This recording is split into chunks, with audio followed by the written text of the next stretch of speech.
Chapter 1193. Love to Read divided by 5200 will provide you with wonderful novels to read. Xiao Wanru didn't wait for long. Coincidentally, she received a message from Zhao Shiran, saying that old madam was in a bad condition. Although old madam had done a lot of bad things to Xiao Wanru, which were known by the people in the capital city, Xiao Wanru had to go to Marquis Xing's mansion to see her because of filial piety. It seemed that old madam was dying. A person's death was like a lamp going out. Even if this elder treated her coldly, didn't like her, and even didn't take her seriously, she was still her biological grandmother. Xiao Wanru couldn't say no, so she would definitely go to see her. Xiao Jing believed it, and Xiao Wanru also understood it. No matter how fierce the conflict between her and old madam was, she had to go to see her at this time. Of course, Xiao Wanru didn't care about the so-called dying. Old madam was extremely selfish, and it was not a problem for her to live for a few more years. She would make a scene when she had a little problem, and everyone knew it, as if others treated her coldly. Of course, she was going to make a scene now. This was not only old madam's idea, but also Xiao Jing's idea. It came at the right time. Chu Luqian had been staying in Xiao Wanru's courtyard recently. Although Prince Chen was always sweating all over and had to take a cold shower, he still enjoyed it. He really couldn't stand it, so he stayed in the previous study for a few nights. After adjusting his mood, he came again. In his words, it was almost Xiao Wanru's birthday, and she was about to grow up. Every time Chu Luqian said these nonsense, Xiao Wanru would blush. Could this person's bottom line be a little lower? He expressed his intention so eagerly that she really couldn't stand it. However, when he said these words, he looked gentle, as if he was talking about the way of a gentleman in books. Seeing Xiao Wanru blushing, he still wanted to provoke her, which made Xiao Wanru want to slap him. How could he do this? Qi Niyan was very close to Xiao Wanru now and came over to see Xiao Wanru from time to time. Although she still spoke bluntly and showed that she was the most suitable person to protect her cousin, she was very flustered in front of Chu Luqian. Seeing Chu Luqian coming from a distance, she hurried back, for fear that this ruthless cousin would scold her again. She could see clearly that this cousin was only really gentle in front of her cousin-in-law. The rest of the time, he was just a facade. He was a gentle and handsome man, but he was ruthless and cruel. He would never have tender feelings for women. So what if she was his cousin? It was better to please her cousin-in-law than to please him. Of course, she just couldn't bear to see her cousin-in-law being doted on by her cousin. Why couldn't it be her? If it was her, she would definitely protect her cousin. Cousin-in-law looked so weak, what was the use of her? She might as well do it herself. Of course, most of these thoughts were kept in Qi Niyan's mind. Concubine Lan had said that this matter was settled, so it was useless to think about it. In fact, she also understood. She just felt that her hard work for so many years was really in vain. Her cousin didn't appreciate it, which made her feel aggrieved. As expected, those who looked gentle on the surface were not good. They were not as good as those who were more straightforward. For example, An Cheng in front of her cousin was not bad. He looked handsome and tall, and he spoke straightforwardly. He would not beat around the bush, and he would not scheme against her with a fake smile. Thinking about it this way, it seemed that she was not so depressed anymore. To her delight, she also received an invitation card from the Deputy Prime Minister's mansion. After arriving in the capital city, she hadn't received any invitation card from the mansion. After entering Prince Chen's mansion, she had been keeping a low profile and never appeared in front of others. Except for occasionally going to the imperial palace to see concubine Lan, she just embroidered and chatted in Prince Chen's mansion for the rest of the time. Qi Niyan felt that she was going to be moldy. It was rare for her to have such a chance to go out, so she could enjoy the scenery and relax. Xiao Wanru glanced at the gilded invitation card and smiled. She raised her watery eyes slightly.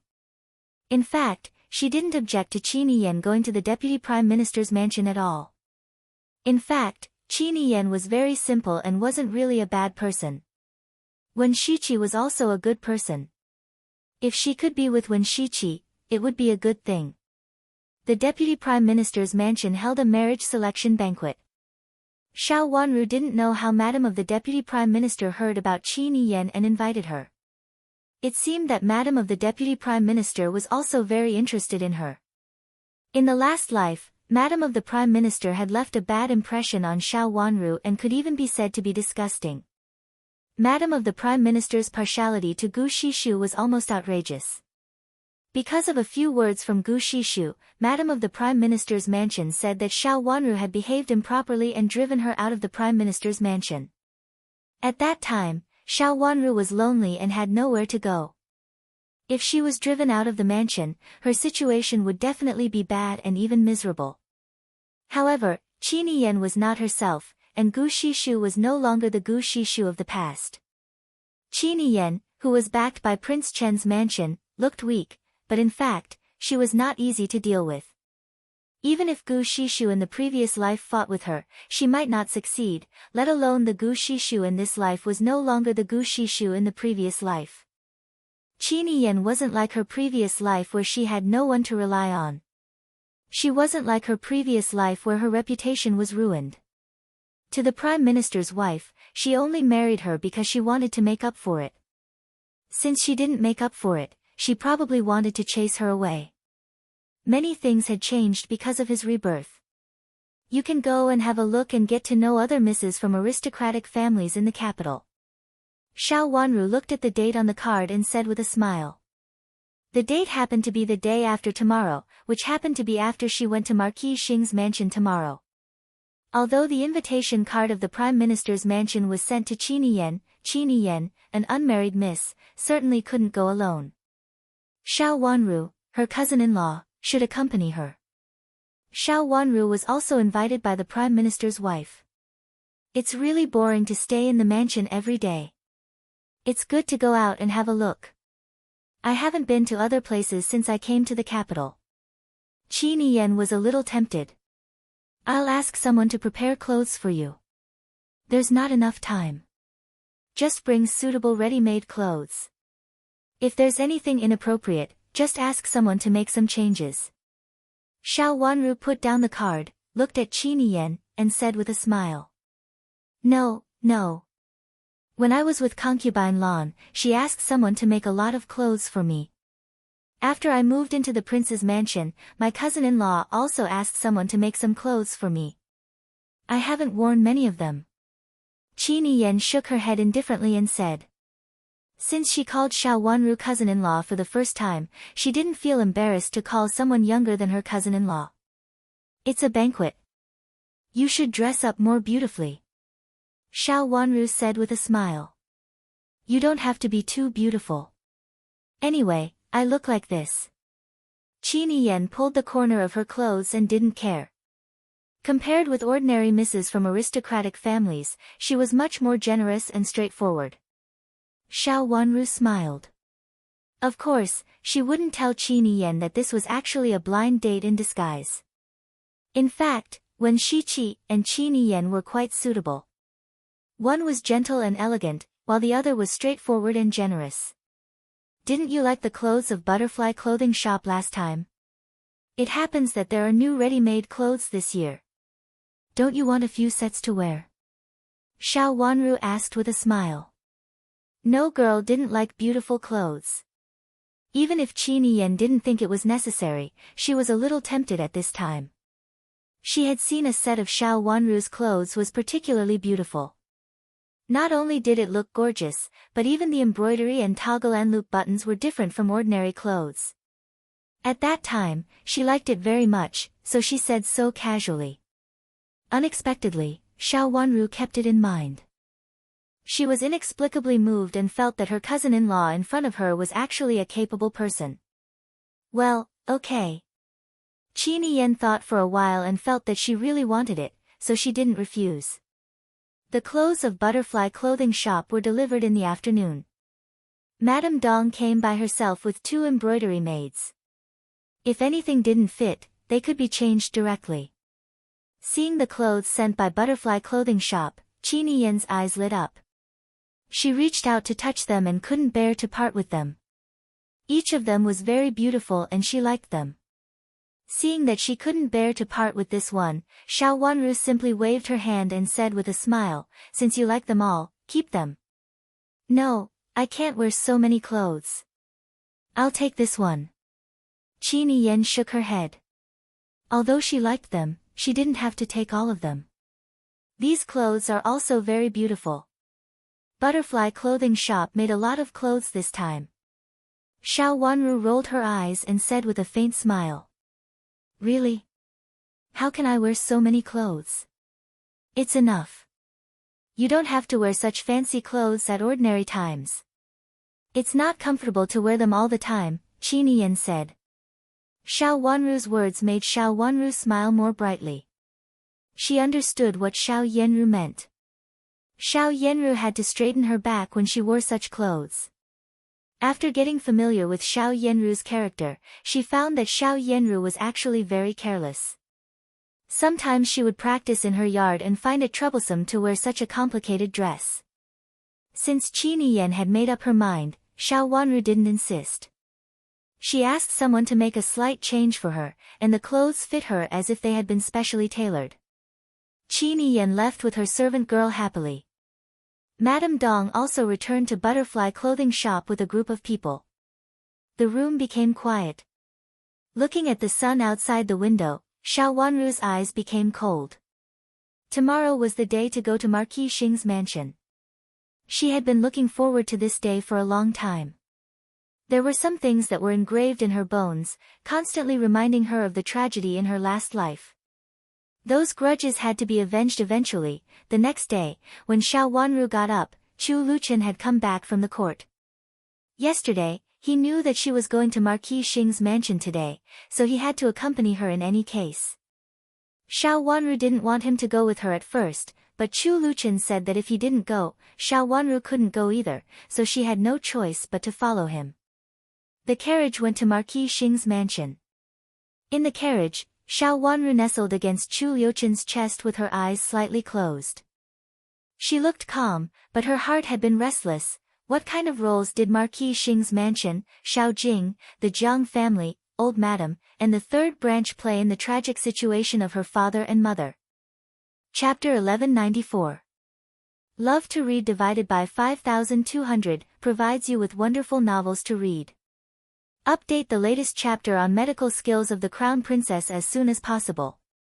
Hearing that Chu Luqian also came, Xiao Jing went to the door and opened the main door to invite him in. Chu Luqian got out of the carriage first, and then reached out to help Xiao Wanru get out of the carriage carefully. Xiao Jing's eyelids twitched, and he felt inexplicably uneasy. He was really surprised that Chu Luqian would come, and he always felt that something was wrong. "Your Highness, please go to the front to serve tea." Xiao Jing reached out to lead the way. "No need. Let's go to see old madam first." Chu Luqian smiled faintly with deep eyes. Okay.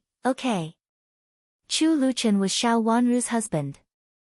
It was normal for him to want to see old madam. He winked at a servant beside him. The servant understood and hurriedly retreated to the side. Then he rushed into the inner courtyard to inform old madam. Since Prince Qin came in with them, old madam certainly could not make things difficult for Xiao Wanru. Xiao Jing accompanied Xiao Wanru and Chu Luqian to walk inside. When they arrived at old madam's Chuntang courtyard, they saw Nanny Yu waiting there from a distance. Seeing Chu Luqian and others coming, she hurriedly stepped forward and saluted. "How is old madam?" Xiao Wanru asked as they walked inside. "Old madam's health." Nanny Yu lowered her head and looked very sad. Since old madam came back from Yuhui Nunnery, she has been in poor health. Yesterday, she fainted after saying a few words. First young mistress and I were so scared that we hurriedly sent a message to the princess. She is fine today. In other words, nothing happened today. She just looked scary yesterday, as if something was really going to happen. Of course, what happened yesterday was what happened yesterday. She couldn't say anything even if she recovered today. Xiao Wanru raised the corner of her mouth with a sarcastic smile. Old madam was really good at manipulating Xiao Wanru's illness as she wished. However, after today, she would not dare to pretend to be sick with her own body. After entering the main room, they bypassed the wide screen and went to the inner room. It was inconvenient for Chu Luqian to go in, so he waited outside in the room. Xiao Jing accompanied him, and Xiao Wanru followed Nanny Yu in. Old Madam was lying on the bed with her eyes closed tightly, as if she was asleep. Looking closely, it could be seen that the corners of her mouth were slightly crooked, which should be the stroke mentioned last time. Old Madam, Princess Chen is here to see you. After Nanny Yu asked Xiao Wanru to sit down, she walked to Old Madam's bed and said in a low voice. After shouting a few times, Old Madam slowly opened her eyes and said in a hoarse voice, "What's the matter?" "Princess Chen is here to see you," Nanny Yu said in a low voice. Old Madam rolled her eyes in the air and then turned to one side. She happened to meet Xiao Wanru's eyes. Disgust and even hatred flashed across her eyes. Then she slowly closed her eyes. When she opened them again, she had a smile on her face and said, "It's you, fifth girl." How could she not hate her? She almost had a stroke because of the anger of this bitch. She had to be more careful in the future. She and Commandery Princess Qinghua and her daughter were not on good terms. The mother and daughter had come to anger her to death. The main reason why she was not angered to death was that her life was hard and precious. Just look at the Jiang family. She had been cursed to death. Old Madam. Xiao Wanru stood up and saluted, and then slowly sat down, far away from Old Madam. In fact, there was nothing to say between them. For a moment, the room was quiet. There was an inexplicable awkwardness in the room. "Old Madam, as soon as Princess Chen heard that you were in poor health, she came to see you with Prince Chen. You have to get better. You can't be as willful as before and even refuse to take medicine." Seeing this situation, Nanny Yu could only say with a smile. "Old Madam, you don't take medicine." Xiao Wanru's eyes moved slightly and she answered. Since they were here, she would see how they would let her go to see the Jiang family naturally. "Old Madam, I just think of Infanta." Nanny Yu sighed and said. "Don't talk nonsense. It has nothing to do with Infanta Qinghua." Old Madam interrupted her unhappily, reached out to hold Nanny Yu's hand, and sat up tremblingly, just like a real old woman in her twilight years. She looked at Xiao Wanru with a pair of turbid eyes, and she looked calm. There was even a hint of regret in her eyes. Looking at Xiao Wanru, who wanted to say something but stopped on second thought, she looked like an ordinary old woman. Xiao Wanru held the handkerchief in her hand with indifferent eyes. She could come to see Old Madam because she was an elder and she was in poor health. She had to come to see Old Madam. She didn't think there was any affection, and neither did Old Madam. "I'm old and I've thought things through. What happened at that time happened because of my stubbornness. Although I didn't kill your father and mother, they were related to me after all.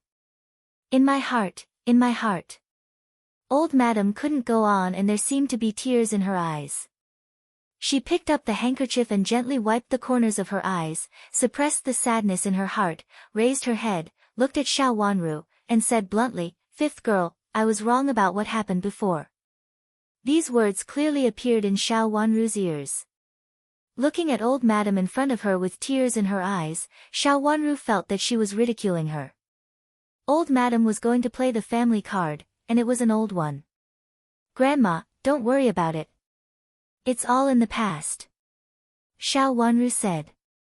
"I can't get over it. I can't get over it. I've been eager to be strong all my life, and I've been wholeheartedly trying to make Duke Xing's mansion more prosperous. At that time, I even said in front of your grandma that I would definitely make our Duke Xing's mansion better and better. But now things have come to this point. It's all because of my partiality." Speaking of this, Old Madam burst into tears. After wiping her eyes hard with the handkerchief a few times, her eyes were very red. "Old Madam, don't cry. It's not your fault. It's Second Madam. It's Second Madam who deceived you. It's her who made you think that Infanta is not good. It's all Second Madam's fault." Nanny Yu hurriedly stepped forward to persuade her and said in a low voice. In fact, the so-called low voice could be heard by everyone in the inner room. Why not me? If it weren't for the fact that Madame of Qin had been raised by me since I was a child and seemed to be filial to me on the surface, I wouldn't have thought that she had a good temper and wouldn't have obeyed her, so that my eldest brother's family couldn't even protect a child. It's all my fault. Old Madame cried again in a sobbing voice. She looked regretful and hateful, as if she was really remorseful. In her words, she put all the blame on Madame of Qin and said that everything was done by Madame of Qin. She was just deceived for a while and didn't really want to do anything to Infanta Qinghua. Xiao Wanru sneered in her heart and thought that old Madame was really good at putting on a show. Because, every time the two of them shed all pretenses of cordiality, she would come over to make things miserable. She would be heartbroken and filled with regret. She would use her status as an elder to say some specious words. Such a scene, if it was someone who didn't know about it, they would definitely feel pity for her. She would appear to be a little domineering. She was half acting for herself, and the other half was for Chu Luchen beside her. Fifth Miss, I'm sorry for what happened in the past. I hope you can forgive me. I won't be deceived by anyone in the future, and I will make it up to you in the future. Old Madame looked at Xiao Wanru expectantly, reached out her hands slightly and said, Fifth Miss, can you forgive me for being old and muddle-headed? She wanted to write off all the things by saying that she was old and muddle-headed. It was a good idea. Xiao Wanru raised her eyes and looked at Old Madame without avoiding her gaze. Her eyes were faint and looked a little more clear than usual, but it also made people feel that she was very indifferent. What's the matter, Old Madame? Her words almost made Old Madame lose her composure. She pressed her hand on the corner of the quilt, afraid that she couldn't help but grab the cup placed on the table and throw it at Xiao Wanru. Old Madame. Sensing that Old Madame was angry, Nanny Yu hurriedly reached out to hold her hand, for fear that she would act violently and ruin things. What can happen to me? I'm so old, and it's useless to say anything. I just hope that all of you will be fine. The Jiang family, the Jiang family. Old Madame said in a deep voice, Fifth Miss, although the Jiang family is such a person, she has suffered retribution now. Speaking of this, Old Madame sighed again. She was very weak and her voice became even lower, there is a family heirloom. You can ask for it. It was originally given to your mother, and it has always been in your mother's hands. It is a family heirloom. Later, it fell into the hands of the Jiang family, and I just found it. You can ask someone to ask for it and leave it to Hao, in the future. Xiao Yuanhao was the heir of Marquis Xing's mansion. Of course, everything in Marquis Xing's mansion was given to Hao, Xiao Wanru and the Jiang family were incompatible with each other, and there was a storm between the first branch and the second branch. This so-called family heirloom was originally in the hands of her mother, and now it should belong to Hao, Xiao Wanru didn't know it, but if she knew it, how could she let it stay in the hands of the Jiang family? Well, I'm tired. You can leave now. After saying that, Old Madame waved her hand and became more and more weak. Old Madame. Old Madame. Nanny Yu supported Old Madame and said in a low voice. Old Madame's heavy breathing responded to her. It seemed that she had fallen asleep after a while. Nanny Yu carefully helped Old Madame lie down and covered her with the thin quilt. Then she bowed to Xiao Wanru with modesty and said, Your Highness, Old Madame is in poor health. She can often speak a few words a while ago, and then she falls asleep the next moment. Yesterday, she suddenly fainted. I'm afraid that she is not in good health. Fell asleep? Did she not want to say anything more to her? Xiao Wanru was afraid that she would say something unbearable again. Xiao Wanru clearly saw Old Madame's forbearance just now, and she also knew that Old Madame almost lost control at that moment. Old Madame was indeed old, and her control of her emotions was not as perfect as before. Without the help of the Jiang family, Old Madame could not make trouble alone. She stood up, glanced at Old Madame, and then turned to walk out of the room. Chapter 1195. Remember in 1 second, 800 mail sign small/say net wonderful pop-up window free reading. Xiao Jing was talking with Chu Luchen outside. Seeing Xiao Wanru come out, he asked with a smile, "Why did you come out so soon? How is grandma?" "Old madam has fallen asleep," Xiao Wanru said. "Nanny, you came out from behind and bowed to Xiao Jing. Marquis, old madam wants Princess Chen to ask second madam for something." They had already discussed this, but Xiao Jing was a little hesitant. Chu Luchen came here with Xiao Wanru, which imperceptibly increased Xiao Wanru's bargaining chip. He didn't expect that Chu Luchen really cared about Xiao Wanru so much. If so, there might be some trouble later. But now he was in a dilemma. Even if he schemed against Xiao Wanru, it would be a hindrance to Xiao Wanru's reputation. At that time, he would stand up to support her. Even if everyone knew that Xiao Wanru had something to do with the Jiang family's matter, it would not cause any big trouble. He only wanted Xiao Wanru to bear the responsibility for the death of Madame of Duke Xing's mansion, but he didn't want Xiao Wanru's life. He even hoped that everyone would know about it and not make a big fuss about it. It would be bad for him if it got out of hand. Marquis Xing's mansion couldn't afford it anymore. The more Prince Chen cared about Xiao Wanru, the more he would suppress this matter, which might be a good thing. "You bring Princess Chen over. Be careful that Jiang Shi injures Princess Chen." After making up his mind, Xiao Jing said calmly. When he mentioned the Jiang family, he didn't show any emotion, as if he wasn't talking about his wife. "Your Highness, shall we sit outside for a while?" It was reasonable for Chu Luchen to follow them to see old madam. But now they were going to see Madame Jiang. It was not convenient for Chu Luchen to follow them. Chu Luchen nodded, told Xiao Wanru, and then left with Xiao Jing. Xiao Wanru followed Nanny Yu to Madame's courtyard. It was still the small side door. Nanny Yu stood at the side door, pointed to the open side door and said, "Princess, I have to take care of old madam, so I can't accompany you." The current situation of old madam was extremely bad. She couldn't be alone all the time. Who knew when she would fall asleep and never wake up? As the personal nanny of old madam, Nanny Yu naturally had to keep an eye on her. "Nanny Yu, please wait a minute," Xiao Wanru said. Nanny Yu froze for a moment. She did not expect that Xiao Wanru would stop her from leaving.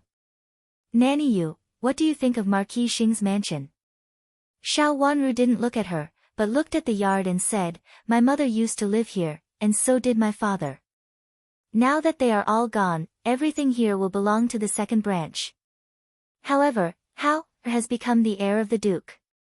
It's really hard to say who will get it in the end." Nanny Yu's hand trembled and her face changed slightly. When she was about to speak, Xiao Wanru said, "Nanny Yu, you know old madam's character best. Not only old madam, but also Marquis's character. Now old madam still needs Nanny Yu. If something happens to old madam, Nanny Yu, even if you don't think about yourself, you still have children and grandchildren." These words were said very casually, but it was like a heavy blow to Nanny Yu's ears. It shocked her so much that her face turned pale, and she staggered and almost fell down. Yu Jie quickly helped her up and said with a smile, "Nanny Yu, you are tired. You can't stand still no matter how hard you try. Don't panic. Princess is the most considerate person. You have been serving old madam for a long time." This time, Nanny Yu's face turned livid. "Nanny Yu, go back first. Our princess has to go in and see Madame Jiang. She can't let Madame Jiang hold the heirloom of Marquis Xing's mansion." Yu Jie continued to say with a smile, as if she didn't see Nanny Yu's livid face. Xiao Wanru didn't look at her and was about to enter the door with Qing. "Princess, you should be careful." Nanny Yu's voice sounded weak and trembled unconsciously. Xiao Wanru didn't stop for a moment and entered the side door, followed closely by Qing. "Tell Princess not to go." Nanny Yu grabbed Yu Jie's hand and said anxiously, with cold sweat beginning to appear on her forehead. "Why can't she go? Didn't old madam ask our princess to go in and ask Madame Jiang for it?" Yujia looked at Nanny Yu with an innocent face and asked. I can't say it. I'd better tell Princess not to go. Go away and don't go to ask for it. Nanny Yu said, sweating profusely. Looking at Nanny Yu, who was in a panic, Yujia blinked her eyes and suddenly smiled. She pushed Nanny Yu's hand away and took 2 steps back. Nanny Yu, please go back. I want to go in with our princess to see Madame Jiang. It's been so long, and there has to be a conclusion. The smile on her face was a little strange, which made Nanny Yu feel scared. She still wanted to pull Yujia, but she saw Yujia turn around and enter the side door. The side door was closed silently. Nanny Yu was left alone outside the courtyard. Her face turned livid and pale, as if she was making a difficult decision in her heart. Inside the door, Xiao Wanru walked slowly to the main room. The dilapidated courtyard and the desolate road showed that they hadn't cleaned it up well. Madame Jiang, who was in the room, got the news and sat in the middle of the main room, waiting quietly for Xiao Wanru to come in. She had been waiting for a while and was very anxious at this time. She didn't see Xiao Wanru come in until she had drunk more than half a cup of tea. She made up her mind to teach Xiao Wanru a lesson today. She must leave a few marks on Xiao Wanru's beautiful face. It would be best if Xiao Wanru could be disfigured forever. Her sharp nails moved, and her eyes fell on Xiao Wanru's face. Xiao Wanru didn't wear gorgeous clothes today. She was wearing a light snow-colored dress with red plum blossoms at the corners. Her wide dress was also light, but there were colorful butterflies fluttering in it. When she walked, she looked like colorful butterflies dancing, delicate and elegant. Her skin was as white as snow and her lips were enchanting. Madame Jiang had to admit that Xiao Wanru's appearance was too outstanding even if she was unwilling to admit it. She was even more outstanding than Infanta Qinghua. Infanta Qinghua was one of the few beauties in the capital city and had a noble identity. She had no relationship with such a person, but the person she wanted to marry took a fancy to Infanta Qinghua, so the two of them came face to face. Madame Jiang thought that Xiao Wanru was good-looking, but she couldn't compare with Infanta Qinghua only in terms of family background. But even if Infanta Qinghua had a noble family background, it was still the same after marrying into Marquis Xing's mansion. Old Madame liked her, not Infanta Qinghua. Xiao Wanru's face in front of her seemed to overlap with a face in her memory. Even though she had gone crazy, her face was still so beautiful that it made people feel pity for her, and she even received love that she didn't get. She clenched her fingers hard into the flesh of her palm, and the sting made her wake up. It was Xiao Wanru in front of her, not Infanta Qinghua. Madame Jiang. Xiao Wanru entered the door, stood in front of Madame Jiang, and looked at her coldly. Her beautiful little face looked gentle, but her words were sharp. Madame Jiang, you want to hurt me, how, and my mother. Have you ever thought that one day, you will die one day? Have you ever thought that one day you will end up like this? How dare you? I am your aunt. Madame Jiang was furious. So what? Xiao Wanru looked at her coldly and said in a gentle voice, no one will care about you in such a place. Do you know why I came here? Because you're going to lose your life, and you're going to frame me. As if her heart had been cut by a sharp knife, something burst out in the dark. Madame Jiang suddenly raised her head and said loudly, nonsense. The relationship between her and Xiao Jing was not what Xiao Wanru understood. She didn't believe that Xiao Jing would abandon her, not only her, but also her daughter. Madame Jiang thought that as long as her daughter was still alive, Xiao Jing wouldn't dare to do anything to her. After all, Xiao Jing knew his daughter's means. No one in the mansion could compare with his daughter's means.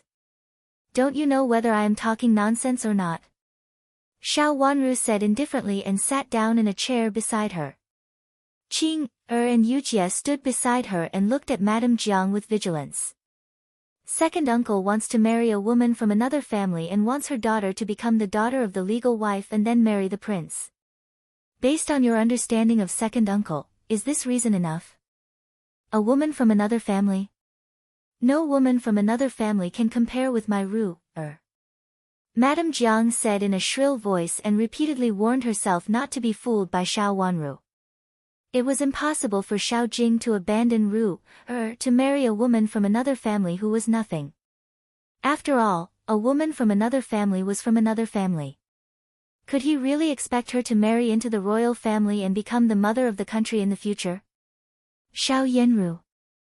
Xiao Wanru raised her eyebrows and said with cold sarcasm in her watery eyes, Madame Jiang, you schemed and ruined my family. Do you think I will let you go? Xiao Wanru, what do you want? Is now the emperor's treasure forest. Even if the emperor doesn't like her for the time being, he will like her later. If you dare to do anything to me, will not let you go when she comes back. Madame Jiang was shocked and looked at Xiao Wanru nervously. Of course, Xiao Yanru didn't like the current emperor, but she was indeed the emperor's treasure forest before. At present, everything else was fake except for this identity. She was afraid that Xiao Wanru would really harm her. Jiang Shi, second uncle wants to take your life, but you still foolishly want to live on. A daughter of another branch is indeed not enough, but if your daughter dies, then this daughter of another branch will be second uncle's only hope. I heard that second uncle has already discussed with others to send this daughter of another branch into the Fu with the identity of a D daughter. If there is a future, then the daughter of another branch with the identity of a D daughter will be more distinguished. Xiao Wanru said slowly, as if she was speaking word by word. Every word entered Madame Jiang's ears, but Madame Jiang seemed to be unable to understand it. She stared at Xiao Wanru with her eyes wide open and almost unfocused. She only heard one sentence. My daughter is dead, my daughter is dead, my daughter is dead. Xiao Wanru, even if you are Princess Chen, don't talk nonsense. Is the emperor's treasure forest. She is talented and beautiful, and she is still young. Everything is possible in the future. Xiao Jing will not give up on her. Madame Jiang's hands trembled so much that she could no longer hold the cup in her hand. The cup slipped from her fingers and fell heavily to the ground. The shards flew everywhere, and one of them even cut a small wound on Madame Jiang's leg. But she seemed to know nothing, and her eyes were bloodshot. Fake, it must be fake. Impossible, it is absolutely impossible. Chapter 1196. Everyone knows that Xiao Yanru is dead. You should have a confidant outside. You can ask someone about it. It's not a secret. Xiao Wanru continued. Madame of Jiang suddenly raised her head and looked at Xiao Wanru with hatred. It's impossible. Will be noble in the future. How could she die? Indescribably noble. Xiao Wanru raised the corner of her mouth sarcastically and said slowly, if you mean the status of Baolin Forest by the indescribable nobility, it's a pity. I guess no one thinks that Baolin Forest is indescribable. She was extremely contemptuous. Her long eyelashes fluttered twice and she looked at Madame of Jiang leisurely as if she was looking at a clown. Her expression and behavior made Madame of Jiang mad. She had always looked down on Xiao Wanru and even once thought that Xiao Wanru's life was in her hands. At that time, she didn't kill Xiao Wanru mainly because she wanted to push Xiao Wanru to death step by step in a subtle way. She didn't expect that this mean girl, who had been looked down upon by her, would despise her beloved daughters so much one day. She couldn't bear it anymore. This mean girl was too arrogant and presumptuous. Is noble. She will be the future empress. How could she die? You deliberately slandered her. Madame of Jiang was overwhelmed with anger and hatred. She glared at Xiao Wanru and said in a hoarse voice. It must be fake. Her was destined to be a phoenix. How could she die now? Do you think that Xiao Yanru can't die because she is destined to be a phoenix? Seeing Madame of Jiang's crazy red eyes, Xiao Wanru asked calmly, do you want to know how Xiao Yanru died? It is said that she was conceited and arrogant. She fought with a favorite concubine in the palace. After being injured, she was poisoned at night. No one in the palace helped her. A reed was swept and thrown into the mass grave. If she was bitten, I'm afraid that she would die without a whole body. The more furious Madame of Jiang was, the calmer Xiao Wanru was. There was even a faint smile on her face. It could be seen that she was in a very good mood. Nonsense, nonsense. Madame of Jiang trembled all over. I don't believe it. I won't believe it. Do you want to go to the mass grave to see Xiao Yanru's corpse? Xiao Wanru suggested with an extremely happy smile on her white jade-like face. It could be seen that she was very relaxed. That kind of smile burned the Jiang family. Madame Jiang, without Xiao Yanru, second uncle now has an excellent daughter. For the sake of this daughter, we have to let that mistress marry into our family. I heard that the mistress, who was not from a good family, became the miss of the censor's mansion, which was originally to pave the way for her and let her marry into our family legitimately. Of course, her daughter is the miss of the marquis's mansion in this mansion and can marry into a higher position. Xiao Wanru looked at Madame with her dark jade-like eyes calmly, but there was darkness at the bottom of her eyes, as if there was something deeply suppressed in her heart. It was the calm before the storm. If something happened to Xiao Yanru, it would be strange if Madame didn't go crazy. Did something happen to his daughter? Impossible, how could this be? Jiang Shi subconsciously objected to this idea. How could her daughter, who was exceptionally intelligent, have an accident? However, seeing Xiao Wanru's calm face, she felt that it might be true. In fact, such a lie was too easy to be exposed. It couldn't be false. Who would say that another person was dead for no reason? Moreover, this person was the emperor's treasure forest.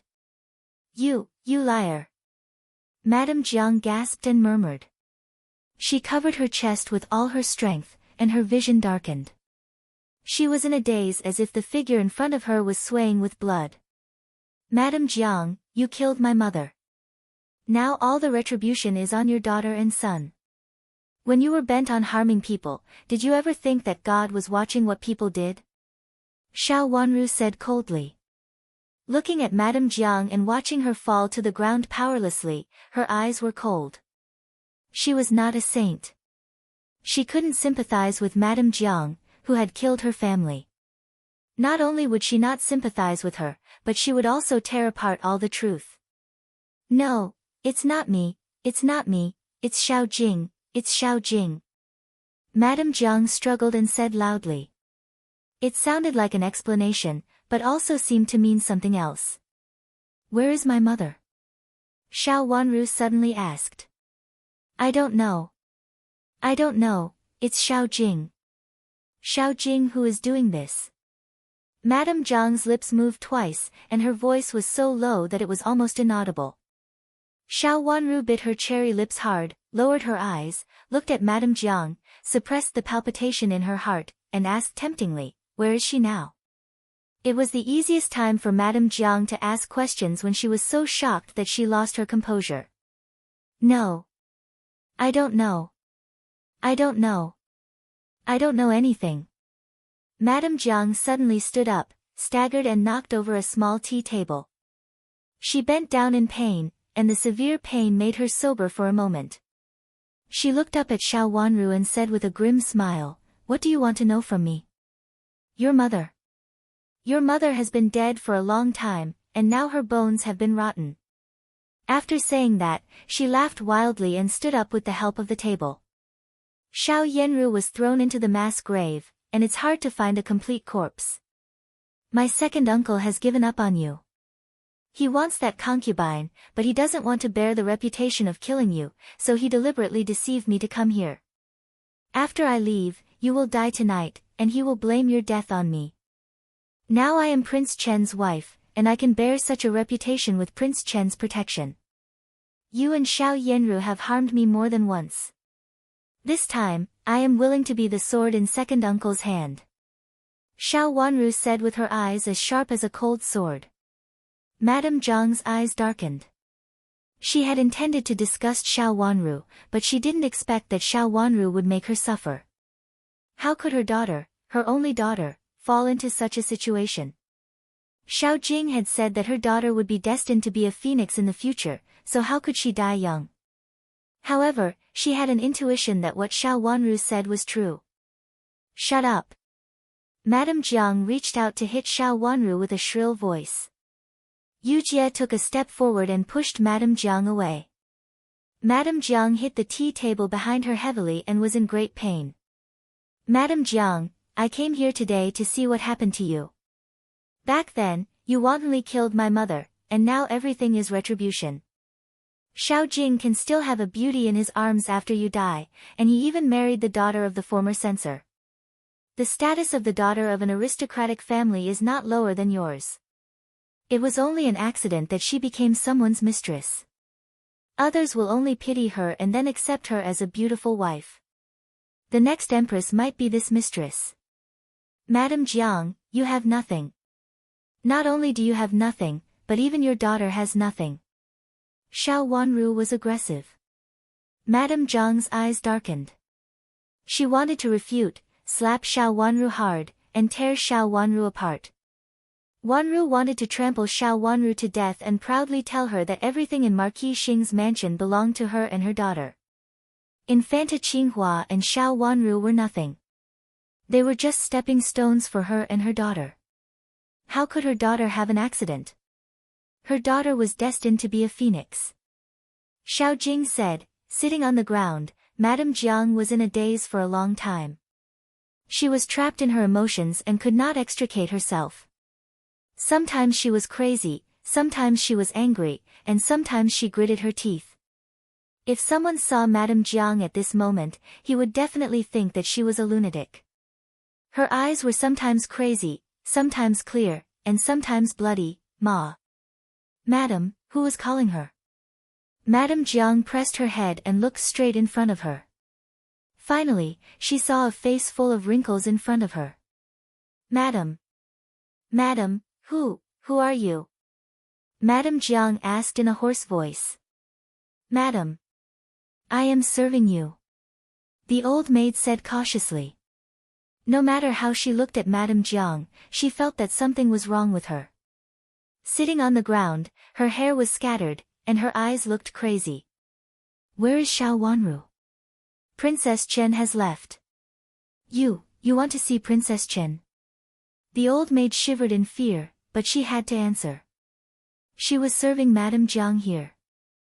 Although she was unwilling, she did not dare to let her sit on the ground. After all, the first young mistress was in charge of the mansion. Where is the first miss? Madame Jiang grabbed the old maid so hard that the old maid did not guard against it. She was pulled to her knees, and her throat was tightly locked. She almost choked. Pulling the clothes at her throat hard, the old maid struggled hard and said, "The first miss is dead." When she said this, the old maid was shocked. She struggled to break free from Madame Jiang, sat on the ground and took a few steps back. Then she shook her hands and said, No. Madam, I was wrong. The first miss is fine, nothing happened to her.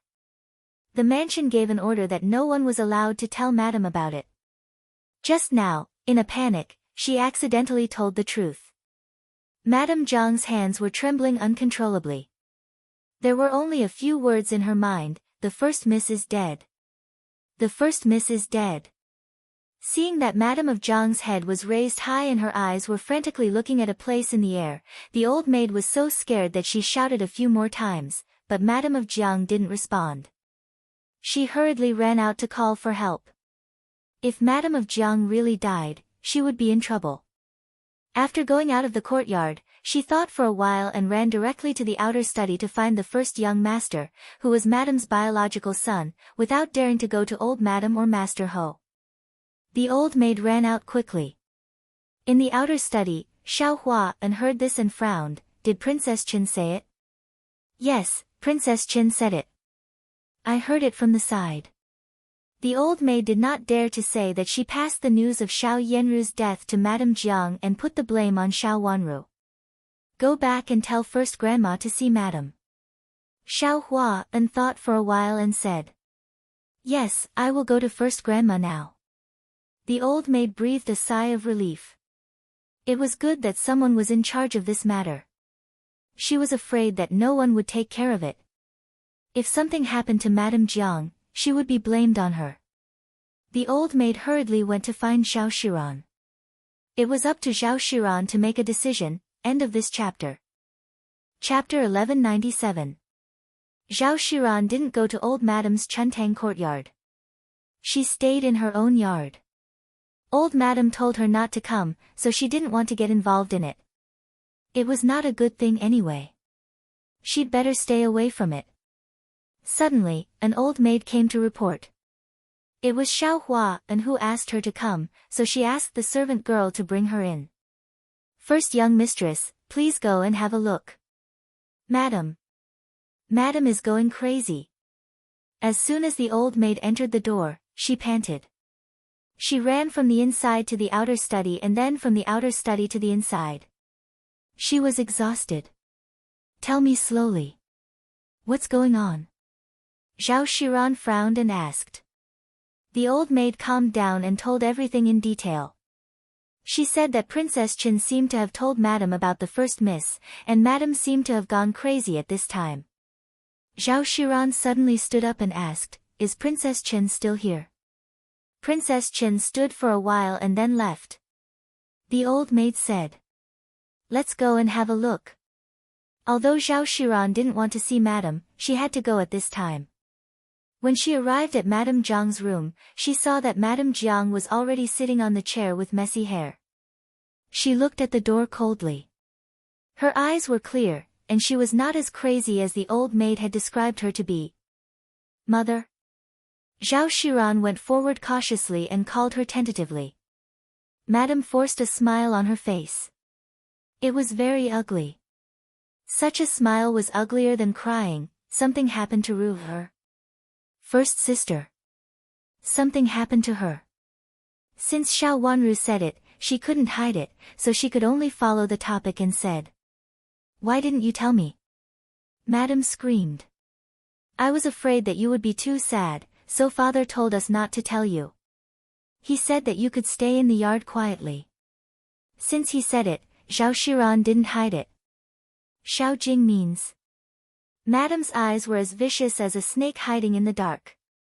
Although she looked calm, she was likely to come over and entangle others to death in the next moment. Father was afraid that you would be sad. Zhao Shiran said cautiously. Madam looked abnormal. Her hair was messy and her clothes were stained. If he didn't look carefully, he would think that she was a crazy woman. He couldn't have really gone mad, right? This was Zhao Shiran's first thought. Even if she went crazy, it had nothing to do with her. It was Xiao Wanru's business. That was her second thought. At the moment, she just needed to deal with the Jiang family carefully. Go find someone for me. Madame Jiang smiled, revealing 2 rows of white teeth. To Zhao Shiran, this was definitely not a gentle feeling. It was as if it wanted to devour people. Mother. Father doesn't allow you to come into contact with other people, Zhao Shiran refused. Zhao Shiran. You married my son. Do you have an ulterior motive? Jiang Shi's eyes suddenly moved and fell on Zhao Shiran. Zhao Shiran panicked and hurriedly shook his head. Mother, how could I have any ulterior motives? Marrying into the family was also the intention of the 2 families. Wasn't it Mother's intention at that time? Our meaning. Would it drag on for 3 years? After delaying for 3 whole years, you still married into my family in the end. Is it because you want something? Madame Jiang seemed not to hear Zhao Shiran's words and still stared at her. Her stare made Zhao Shiran feel scared and involuntarily turn her eyes away. She had always been proud of her intelligence and felt that she was not inferior to men, let alone those unmarried women. At the moment, she felt that Madame Jiang seemed to know something. But how could it be possible? Do you think we don't know anything? Huan doesn't know anything either, Madame Jiang continued. Jiang Shi continued. She spoke very slowly, as if she was weighing every word. If you really don't know anything, have you found out anything, or have you achieved your goal? Zhao Shiran's heart skipped a beat. She felt that her secret had been discovered by everyone. Her face turned red and she was angry and annoyed at the moment. She had thought that no one would know, but in fact, everyone knew how she felt. She felt aggrieved and angry, as well as a kind of anger of being betrayed. Everything he did was seen by everyone, but no one said a word. They only saw him like a clown tossing and turning. If it was someone else, it would be reasonable. But what about Xiao Hua then? Could it be that he was just watching from the side, acting as if he didn't know what was going on? Madam, I think you are mistaken. I really want to marry into your family. As for the 3 years, it is because my father has always opposed this marriage, but I want to marry Hua An. That's why it has been delayed for 3 years. Mother, if you think that our family has other intentions, you can tell Hua An to divorce me. Zhao Shiran said coldly. It doesn't matter whether you are mistaken or not. But if you are not willing to help me, even if nothing happens, I will make trouble for you. Of course, Madame Jiang was not sure whether it was a problem for Zhao Shiran to marry into the family. She said it because of what Xiao Jing had said to her before, and now she was using it to deal with Zhao Shiran. Go and find someone. Yes, mother. Zhao Shiran had to lower her head. Madame Jiang looked abnormal, so she did not dare to put up a life-and-death struggle. If you don't send someone over, I will kill myself here and leave a will saying that you forced me to die. Madame Jiang was afraid that Zhao Shiran would not come back, so she threatened. Mother, don't worry. Zhao Shiran answered and left. When she walked out of the yard, she exhaled a heavy breath, gave a few orders to her personal servant girl, and then went back. Even if there was something wrong, she could not be blamed. She was asked by Xiao Hua An to comfort Madame Jiang. As for what Madame Jiang would do next or what might happen, it had nothing to do with her. As long as she thought that Xiao Hua An might know that she married into the family for other purposes, she would feel burning with hatred. Xiao Wanru left Madame Jiang's place and went to the outer courtyard. Chu Luqian was waiting there. Seeing her coming, he asked gently, "How is she?" "Forget it. She is not in good spirits." Xiao Wanru shook her head and said in a low voice. "Even if she is not in good spirits, we have to find her. After all, it is the inheritance of your Marquis Xing's mansion. It can't be lost just like that." Chu Luqian raised his handsome eyes and looked at Xiao Jing. "Don't worry, Prince Chen. I will ask someone to ask later. But it is possible, not necessarily possible." Xiao Jing said with a wry smile, "Madame Jiang has always been arrogant. Second uncle, if you really can't get it, forget it." Xiao Wanru seemed to not value this so-called heirloom and stopped him in a gentle tone. "How can I let Madame Jiang lose it? She will get Yuan Hao's inheritance anyway." Xiao Jing shook his head and said with a guilty face, "This matter can't be rushed. I hope Princess Chen can wait for a few days and wait for me to deal with Madame Jiang's affairs slowly in case she does anything extreme." Is gone, Madame Jiang. Speaking of this, Xiao Jing's eyes turned red, as if he was a loving father who really loved his daughter. However, in Xiao Wanru's eyes, such a sad expression was full of sarcasm. Xiao Jing was really good at acting. Sure enough, like parents, like children. Looking at Xiao Jing's behavior, she could think of Xiao Yanru. "Second uncle, you really don't have to urge me. This matter can't be rushed, and I won't ask for it in a hurry." Xiao Wanru said calmly, as if she just went to see Madame Jiang's affairs, as if she just went to see an ordinary person instead of Madame Jiang, who had been framing her. She was not anxious, and there was no hatred or annoyance. She was very calm. Xiao Jing was surprised and did not understand why Xiao Wanru could be so calm. He had always been very clear about the resentment between Madame Jiang and Xiao Wanru. If it were him, he would have been jealous when he saw the enemy who had framed him before in front of him. How could he be so calm? He felt uneasy. Xiao Wanru's calm attitude was too different from what he had imagined. "Do you want to go back to the mansion?" Chu Luqian suggested to Xiao Wanru. "Not now. Stay with second uncle for a while. Madame Jiang's current situation makes second uncle feel bad," Xiao Wanru said softly. Well, I happen to have nothing to do today. Chu Luchen nodded and turned his eyes to a painting hanging on the wall. He leaned back in the chair and asked, Marquis Xing, is this painting authentic? It was not the current painting style and looked a little old, but the strength and artistic conception of the painting were the best. Prince Chen, you flatter me. This is not an authentic painting. It's a fake. I'm sorry to make you laugh at me, Your Highness. Xiao Jing said with a red face and felt ashamed. How could it not be an authentic painting? Have you asked someone to check it? Chu Luchen seemed to be interested and asked curiously, since it is not an authentic painting, why is it hung here? Could it be that the dignified Marquis Xing's mansion can't even afford to hang an authentic painting? No, Your Highness, you may not know this, but although this painting is not the original, it is the best imitation. I like it very much. Before finding the original, this is also a rare work, so I asked someone to hang it up. Basically, this place does not receive guests, so it is fine to hang it up and look at it yourself.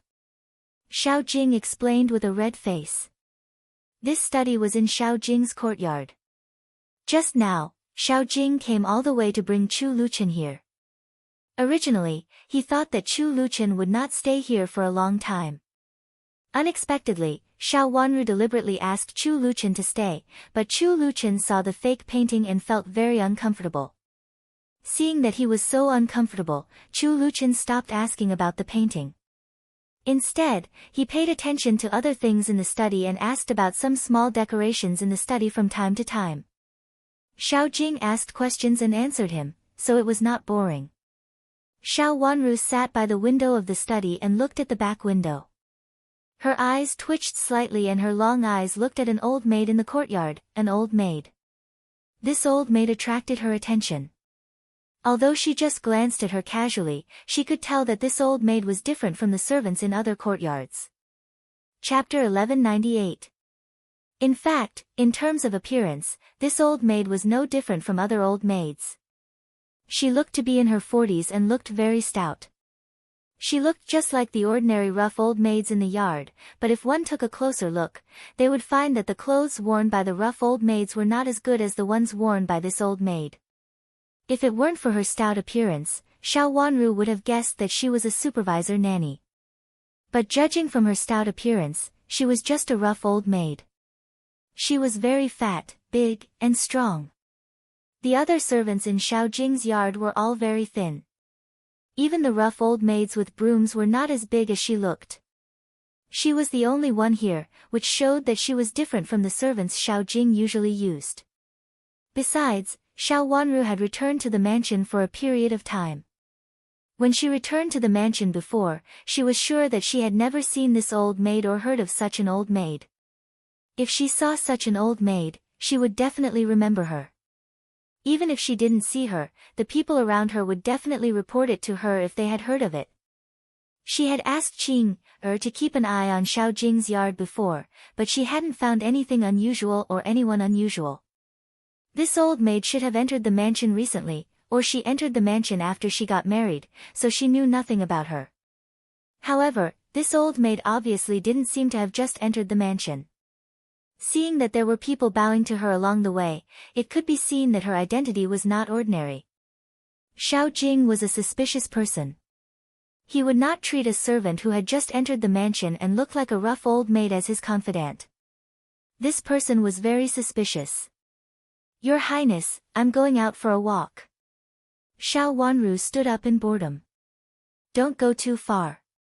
Just look around, in case I can't find you when I leave. Chu Luchen waved his hand lazily with a smile and said. I know. Xiao Wanru nodded. Princess Chen, go to the yard in front and have a look. There are some new flowers planted there. Some have bloomed, and some haven't. They are close to here.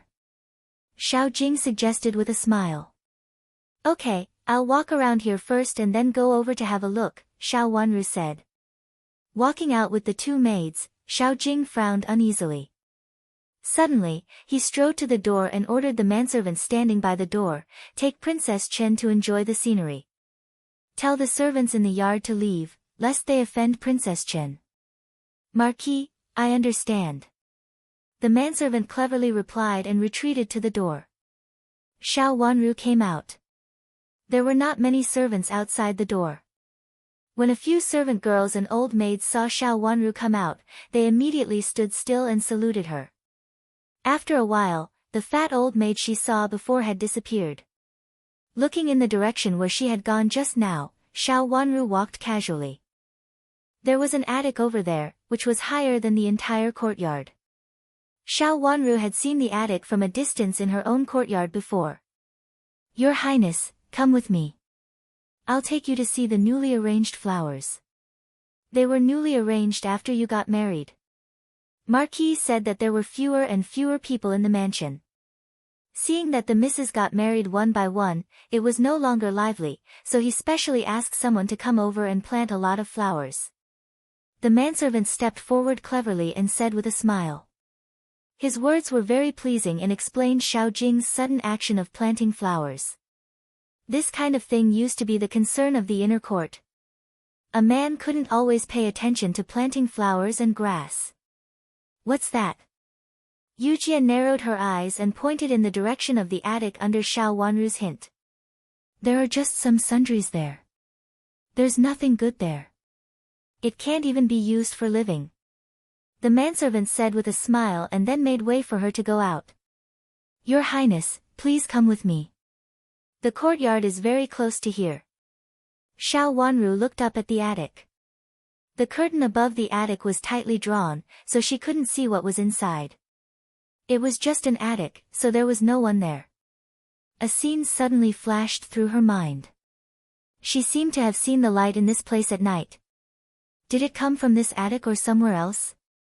After all, it was a little far away, and it was easy to make a mistake between the distance and the distance. It might be here or not. She took a deep breath and knew that she couldn't find out even if she wanted to. Without a legitimate reason, how could she, as a niece, check her uncle's room, even if it was a storeroom? Let's go and have a look. She slightly raised the corners of her mouth and said lightly. She had helped the Jiang family today by holding Xiao Jing back. At this time, the longer they delayed, the more trouble the Jiang family could make. They went to the courtyard on the right of Xiao Jing, which was an empty one. Xiao Wanru had never been to these places before. Xiao Jing was Xiao Wanru's second uncle. On the one hand, Xiao Wanru was wary of him, and on the other hand, there was nothing to see in Xiao Jing's place. Unexpectedly, he built a courtyard now. Thinking about it carefully, she found that the courtyards around Xiao Jing's courtyard were all empty. However, there were few masters in Marquis Xing's mansion, and the second branch was in charge before. The third branch was remote and could not pose a threat. The first branch was not big, and almost all the courtyards were in the hands of the second branch.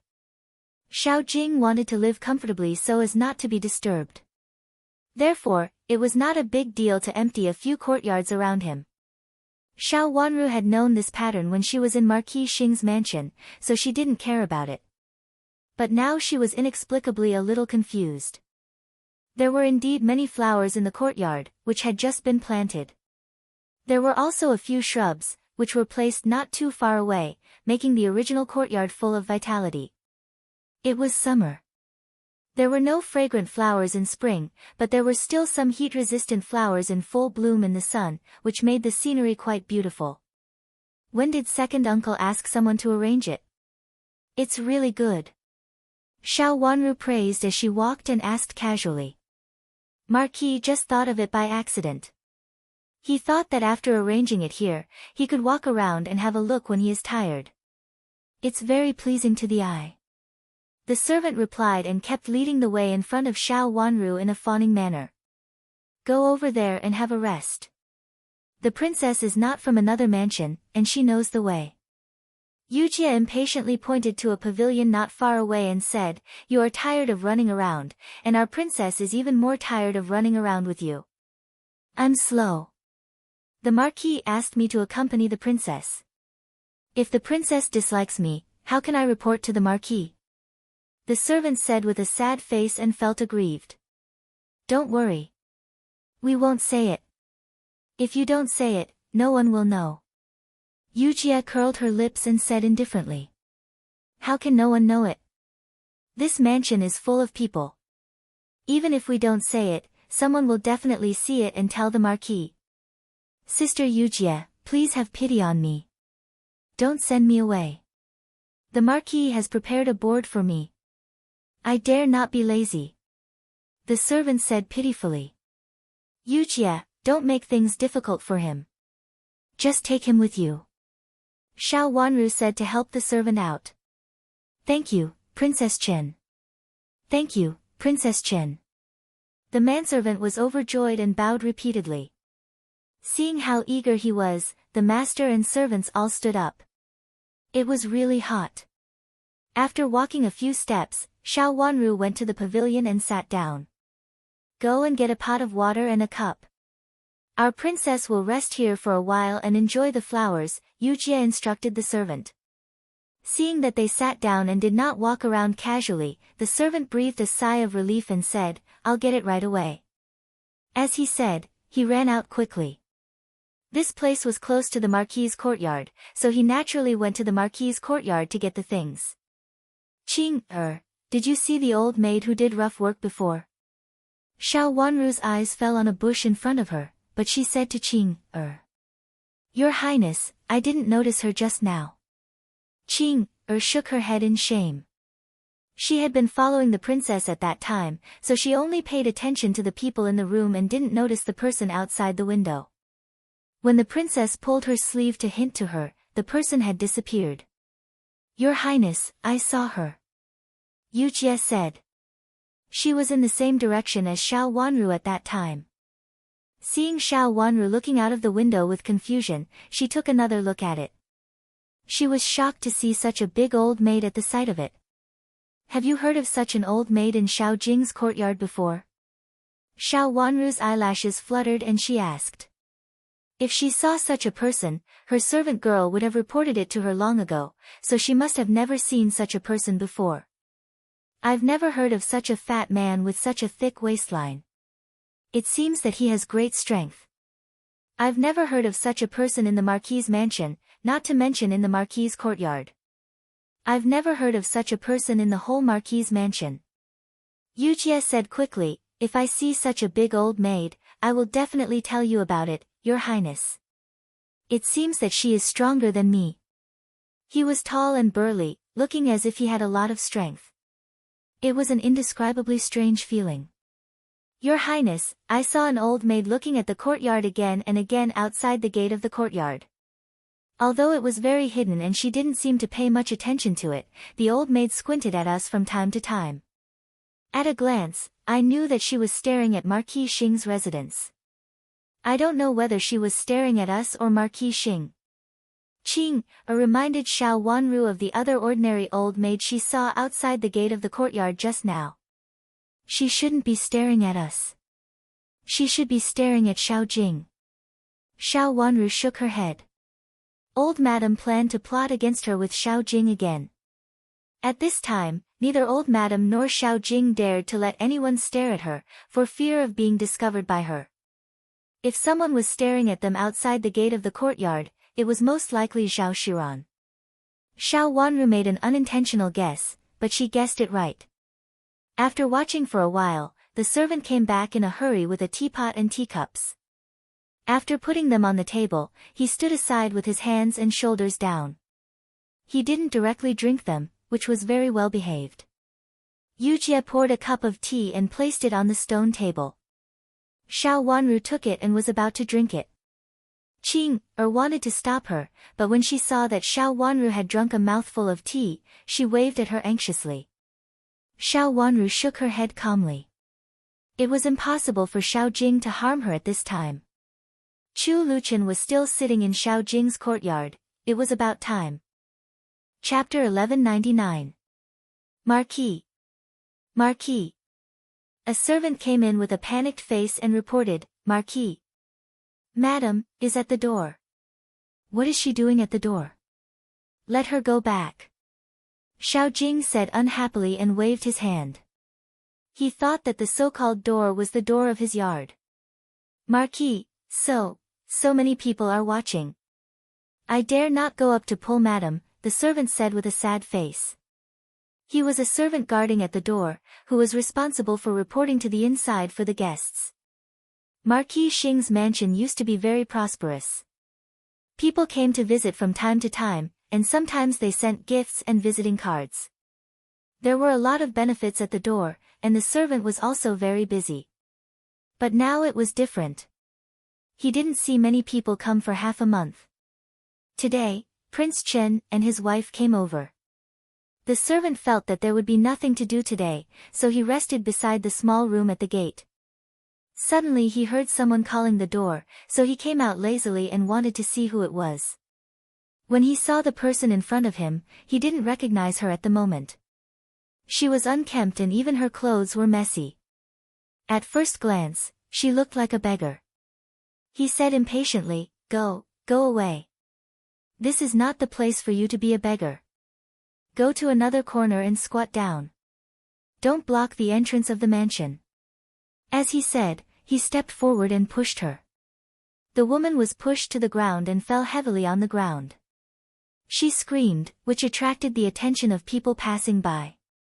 Some people began to stop and didn't know what had happened. Marquis Xing's mansion had a bad reputation now.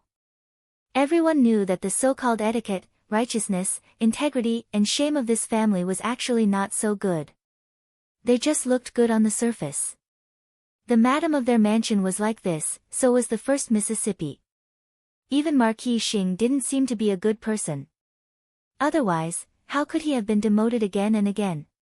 He used to be a powerful minister in the imperial court, but now he declined so quickly.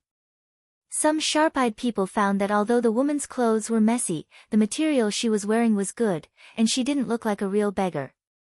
An old maid suddenly rushed out of the crowd and threw herself at the woman. She cried loudly, "Madam! Madam! How did you end up like this?" She reached out to pull the woman who had fallen to the ground. Was this a madam? Everyone looked at each other, and those who didn't want to watch the fun also stopped. There was obviously something wrong. Which madam was pushed out by the servant of Marquis Xing's mansion? What did Marquis Xing's mansion want to do? Why did madam come to Marquis Xing's mansion? The servant was so scared that he trembled. It turned out to be madam. He carefully looked at the woman in front of him.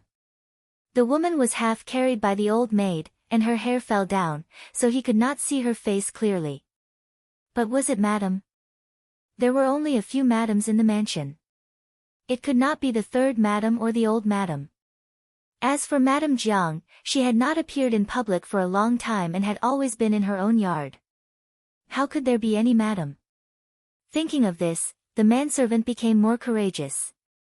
He put his hands on his waist and pointed at the woman, saying loudly, "Where did you come from? Why are you talking about madam? Our madam is fine in the mansion. Who do you want to pretend to be?" It was actually a fake. The onlookers looked at the slightly flustered woman and then at the old maid who was comforting her. They all felt a little strange. Is she really here to pretend? You're talking nonsense, this is madam, how dare you treat madam like this, is it the Marquis, is it the Marquis? Marquis means. The old maid was so angry that she turned her head and said with hatred. Where does this crazy old maid come from? What nonsense are you talking about? Beat them out. The manservant was also annoyed and said loudly. Several other manservants at the gatehouse came out with sticks and wanted to drive away the troublemakers. Everything in Marquis Xing's mansion was not going well, and the master of the mansion was in a bad mood. It was better not to report such a trivial matter. It was not a big deal to drive them away. It seemed that they were blackmailed. It was enough to beat them so that they did not dare to come to the door. Several manservants were about to step forward fiercely. The woman with disheveled hair and a dirty face suddenly stood up straight, pushed her messy hair to the back of her head, and revealed an extremely thin face. Her face was gloomy with some viciousness, and her eyes seemed to be dipped in venom. She stared coldly at the manservants in front of her. Seeing her face clearly, several manservants suddenly stopped and trembled in horror. Madame Jiang had always been in charge of the affairs of the Marquis's mansion. The servants were very afraid of Madame Jiang. At the first glance of Madame Jiang's face, the manservant's legs went soft. "Ma! Madam, how dare you be so presumptuous in front of Madam? Do you want to die?" The old maid rebuked them sternly. "Greetings, Madam." The manservants threw away their sticks one by one and bowed to salute, no longer as arrogant as before. For a moment, they did not know why Madame Jiang came in from outside. Was she really Madame of Marquis Xing? The onlookers looked at each other. Was this really Madame of Marquis Xing? Why did she look so embarrassed? "Go and report to Xiaojing that I am back." "I am not dead. I am back," Madame Jiang said with hatred. Although her body was trembling slightly, her eyes were cold. In the current situation, the manservant did not dare to punish her, and hurriedly answered and went inside to report. There was too much information in her words, and more onlookers came. There was obviously something wrong here. Madame Jiang was Madame of Marquis Xing, and she was Marquis Xing's wife. Why did she say that she was back? Where did she go before? And why did she look so embarrassed? Did she almost die? Who wanted to kill her? Madame of Marquis Xing had committed many crimes before, and some of them were hidden. In the eyes of outsiders, although it was said that Madame of Marquis Xing was a vicious person, she would not have been harmed to such an extent. After all, she was the most powerful master in Marquis Xing's mansion. Who wanted to kill her? In this mansion, in addition to old Madame of Marquis Xing, there was only Marquis Xing. Just now, Madame Jiang said that she was looking for Marquis Xing. Could it be that Marquis Xing wanted to kill Madame of Marquis Xing? With this speculation, some well-informed people suddenly remembered the rumor that Marquis Xing had a mistress who was going to marry into Marquis Xing's mansion. Everything in front of them seemed to be explainable. Could it be that Marquis Xing wanted to kill Madame of Marquis and make room for the mistress? Looking at her messy and dirty appearance, she did not look like a marquis at all. Could it be that she narrowly escaped? This was truly a shocking matter. The people outside were talking about it, and the topic changed from suspicion to certainty. Some people even suggested that it was because Xiao Baolin, who was in the imperial palace, died that Madame of Marquis Xing became worthless and made Marquis Xing spoil his concubine and kill his wife and do such a heartless thing. Looking at the hateful eyes of Madame of Marquis, one could tell that this matter could not be settled easily. More and more onlookers came. When Xiaojing came out, the door had been tightly surrounded. In fact, the spacious field in front of the mansion was surrounded by a lot of people. In just a short while, many people had been alarmed. Something big had happened in Marquis Xing's mansion. Xiaojing came over in a hurry and almost tripped on his way. Why did Madame Jiang appear outside the mansion? Wasn't she under guard? How could she come out? He did not allow anyone to visit Madame Jiang's courtyard. His purpose was to lock her up until she died. This time, he wanted to kill Madame Jiang with Xiao Wanru's hand and then let his mother marry into Marquis Xing's mansion justifiably. Without Madame Jiang, everything would be reasonable. He had already talked it over with old Madame.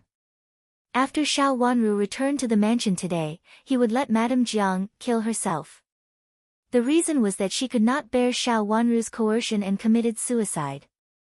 With Xiao Wanru's help, this matter could not be traced to him.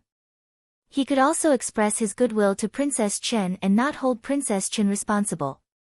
He could only say that it was just an accident and Xiao Wanru was not to blame. What he wanted was just a rumor that might reach the ears of the emperor, to frame a reasonable reason for Jiang's death. As soon as Madame Jiang died, the only obstacle was gone. In the future, he could find another way to send his daughter out. It was justifiable. She was a new daughter and a daughter of lineal descent. But what was going on now? Why did Madame Jiang come out?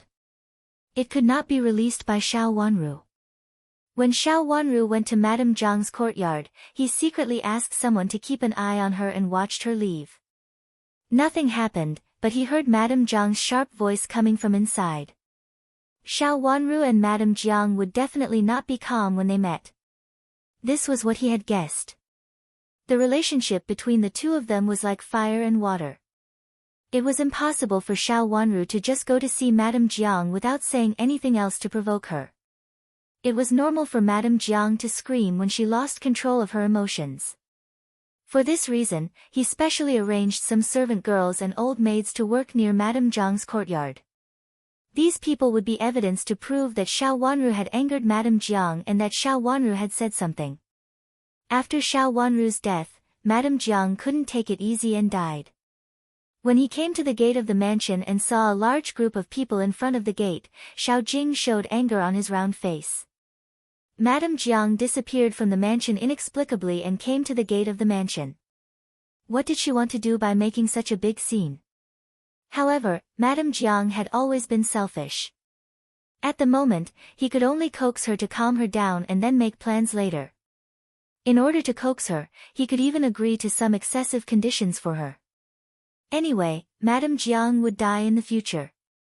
He would not let her live and ruin his plan.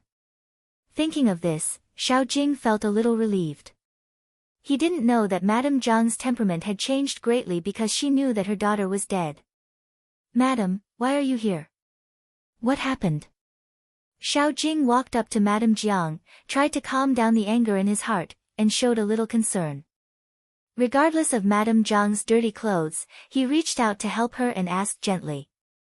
Looking at his eyes and actions, it seemed that he really didn't know anything and was considerate to Madame Jiang. No matter what happened to Madame Jiang, he should first appease her. "Xiao Jing, do you think it's strange that I didn't die and appeared here? You tried your best to kill me and make room for your mistress. Are you satisfied now?" Madame Jiang pushed Xiao Jing's hand away and screamed in a hoarse and vicious voice.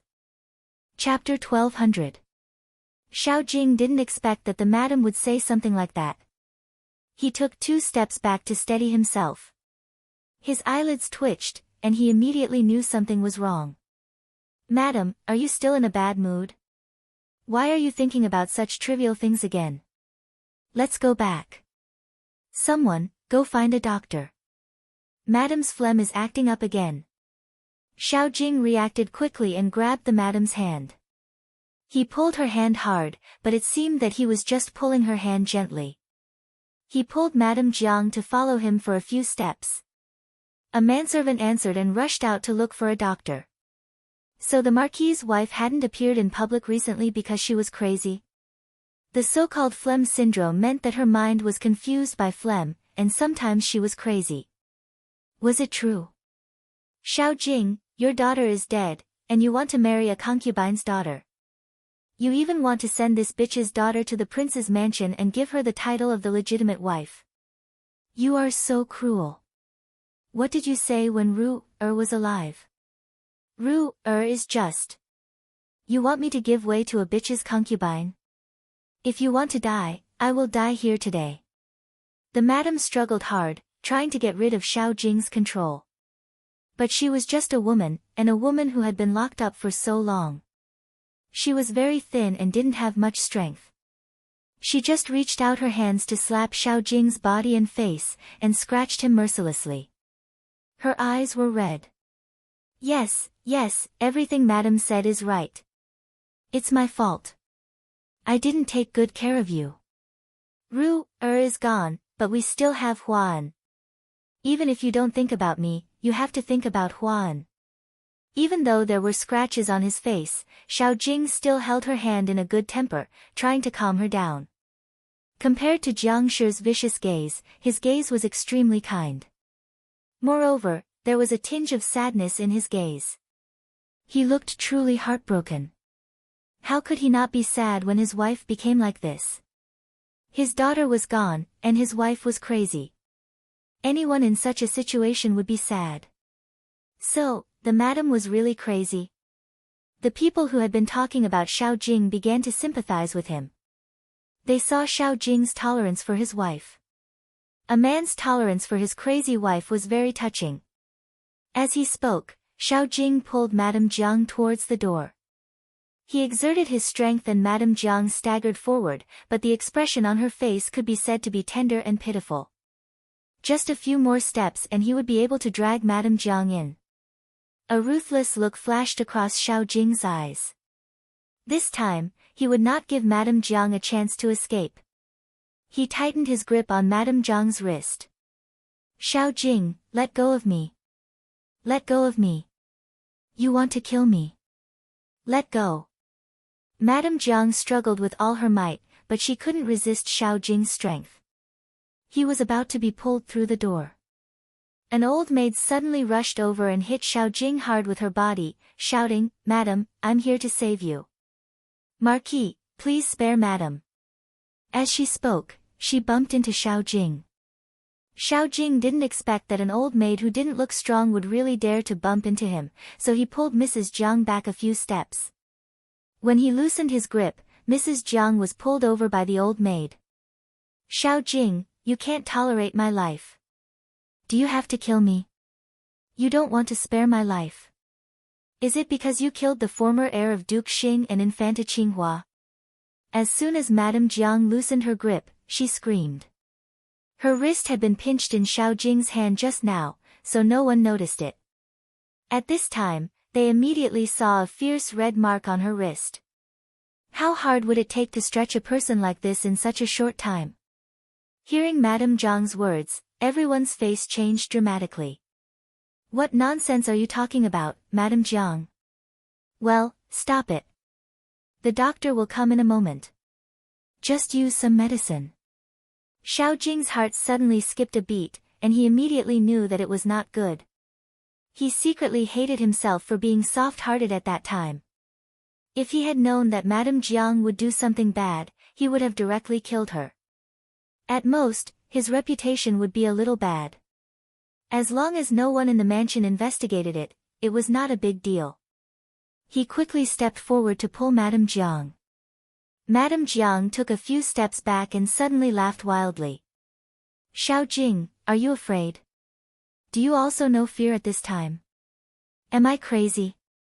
You really dare to say that? Look at these." She pulled down the collar of her neck fiercely. Everyone turned to look at her and saw the red and swollen marks on her neck. They couldn't help but suck in a breath of cold air. It was obvious that she really wanted to strangle someone to death. It turned out that she was not blinded by phlegm. She really wanted to kill Madame of Marquis Xing. Thinking of what Madame Jiang had said just now, many people's faces changed dramatically. They looked at Xiao Jing in horror. Did she want to kill her to prevent her wife from doing something bad?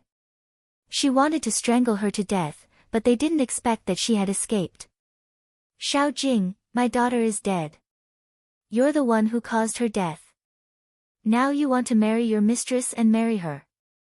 You think I'm a hindrance, so you want to take my life. Xiao Jing, even if I die and become a malicious spirit, I'll come for you." Madame Jiang stared at Xiao Jing in a frenzy. She was filled with hatred.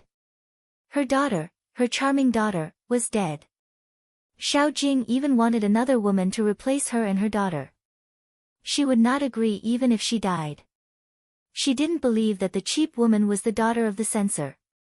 "Madame Jiang, don't pester endlessly. You want to commit suicide and make a scene.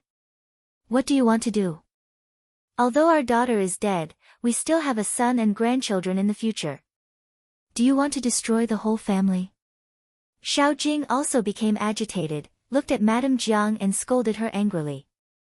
He took a few steps forward, angry and sad. "Madame Jiang, stop it, okay? We still have a son. Ru-er is gone, but you still have a son. You still have a son." He took a few steps forward, and Madame Jiang took a few steps back. The distance between them was still there. "Xiao Jing, I won't believe you. I won't believe you anymore. You let that mistress enter the mansion and take my position and my daughter's position. How could a cheap woman be the miss of the censor's mansion? It's ridiculous. A miss of the censor's mansion who has been banished to another place. After so many years, no one in the capital city knows her." Tears fell from Madame Jiang's eyes.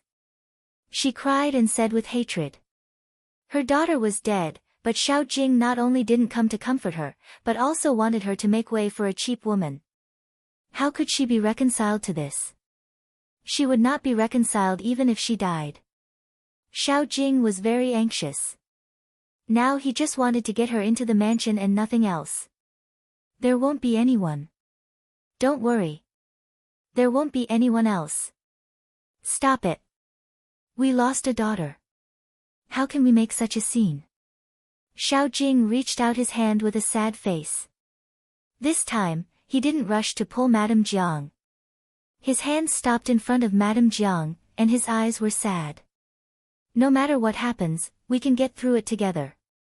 Don't think about those trivial things. The Marchioness of Marquis Xing's mansion will always be yours. Think about it, we still have a son, right? Seeing that his attitude had softened and he didn't force her anymore, Madame Jiang's face became a little clearer. She looked at Xiao Jing's hand. Although he didn't reach out his hand, there was a little hesitation in her eyes. She did have a son. Xiao Jing reminded her again and again, and she also hesitated. Before she came here, she wanted to put up a life-and-death struggle. Her daughter was gone, and her biggest reliance was also gone. Xiao Jing actually wanted to marry another beautiful wife and concubine. It was better for them to die together. She still had a son, and her son was also excellent. Even if it wasn't for Xiao Jing, she still had to do it for her son. Seeing that Madame Jiang's expression had softened a little, Xiao Jing was overjoyed. His face became softer, but his eyes were still sad. I know what happened to Ru, or made you confused. I didn't mean to hide it from you. I was afraid that you would find out and take things too hard. So I deliberately hid it from you. How did you know? Was it Princess Chen? Xiao Jing's voice trembled, with a trace of sadness and pain that could be sensed. Marquis Xing, is what Madame Jiang said true just now? A lazy and cold voice suddenly came from the gate. Chu Luchen walked out slowly. His gorgeous golden embroidery was shining in the sun, but there was no smile on his handsome face. With his hands clasped behind his back, he stood at the gate and looked down at the farce in front of him. Behind him, 4 guards followed closely, each of them holding the hilt of their swords, full of killing intent. Xiao Xuanzi walked down quickly and walked to Xiao Jing and Madame Jiang. Madame Jiang, you just said that Marquis Xing killed Infanta Qinghua and the former heir of Duke Xing. Is it true? Xiao Jing's eyes narrowed tightly. He remembered that when he came out, he specially asked Chu Luchen to accompany Xiao Wanru for a while, because he was afraid that this matter would attract Chu Liuchen's attention. How did he come out from inside? Greetings, Your Highness. Xiao Jing took a few steps forward, bowed to Chu Luchen, and explained, Madame Jiang just learned about what happened to Ru. She couldn't stand the blow and wanted to commit suicide. After being saved, she became delirious. Your Highness, please forgive her. Chu Luchen walked down slowly with cold and dignified eyes. Xiao Jing's eyes involuntarily wandered, and he lowered his head, not daring to look at the pair of handsome eyes with hostility. He cried bitterly in his heart. At the moment, he just wanted to make big things small and small things nothing. As for his mistress, it was not something he dared to think about at the moment. Madame Jiang was such a fool. How dare she say such words in front of so many people? She would bring disaster to the whole Marquis Xing's mansion. You mean she is crazy? Chu Luchen stood in front of Xiao Jing and hooked the corner of his mouth. He raised the corner of his mouth, but the smile did not reach his eyes. She is a crazy woman and made such a scene. You can divorce her or lock her up forever. I will make the decision for you. Divorce this crazy woman. Madam of Marquis Xing can't be a crazy woman. Divine Emperor of 9 Heavens. Chapter 1201. Your Highness, Madame Jiang is my first wife. Now Ru is. How can I bear to divorce her? It's my fault that things have become like this. Please forgive me, Your Highness. Xiao Jing looked at Madame Jiang's reluctant face and said to Chu Luqian in a sad voice with his eyes turning red. Chu Luqian didn't say anything.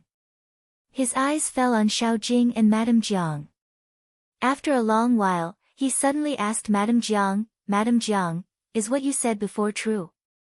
Did Marquis Xing really kill heir of Duke Xing and Infanta Qinghua in order to snatch the title?" Madame Jiang shivered. At this time, she didn't want to put up a life-and-death struggle. She was so flustered that her face turned pale. She involuntarily retreated behind Xiao Jing. Prince Qin in front of her gave her so much pressure that she couldn't even speak for a moment.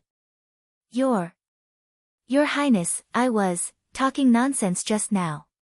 She still had a son, and her son might inherit Marquis Xing's mansion. She couldn't destroy all of this. Xiao Jing breathed a sigh of relief. He was afraid that Madame Jiang would say such words again. At that time, he would really be unable to explain himself. Fortunately, Madame Jiang was still rational and didn't continue to pester him endlessly. Your Highness, you see, she just couldn't bear it for a while, so she was suddenly confused by phlegm. She will be fine after a few days of rest and a good treatment. But it's my fault that I startled Your Highness and Your Highness. Xiao Jing said with a wry smile and reached out to hold Madame Jiang's hand gently. Madame Jiang didn't struggle this time. She lowered her head to hide her flustered face.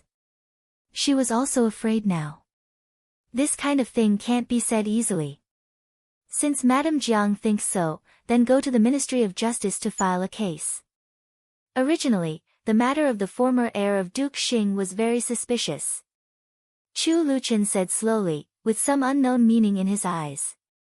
He slightly raised the corners of his mouth, but the smile didn't reach his eyes. Your Highness, it's just Madame's words that were confused by phlegm. You can't take it seriously. Your Highness, please be magnanimous. Xiao Jing begged with an extremely humble attitude. Marquis of Xing's words are a little late. I have just sent someone to inform the Ministry of Justice. Chu Liuqian's thin lips showed a faint smile. Xiao Xuanzi said to Xiao Jing with a smile, Marquis Xing, our prince has sent someone there just now. They may arrive at this time. Marquis Xing, you'd better get ready, in case you don't know anything when the people of the Ministry of Justice ask you. Xiao Jing staggered and almost fell. His face turned green and pale. Even though he had been in the officialdom for so many years, he had never seen Prince Qin so difficult to deal with. It was just a small matter. How could the Ministry of Justice handle it?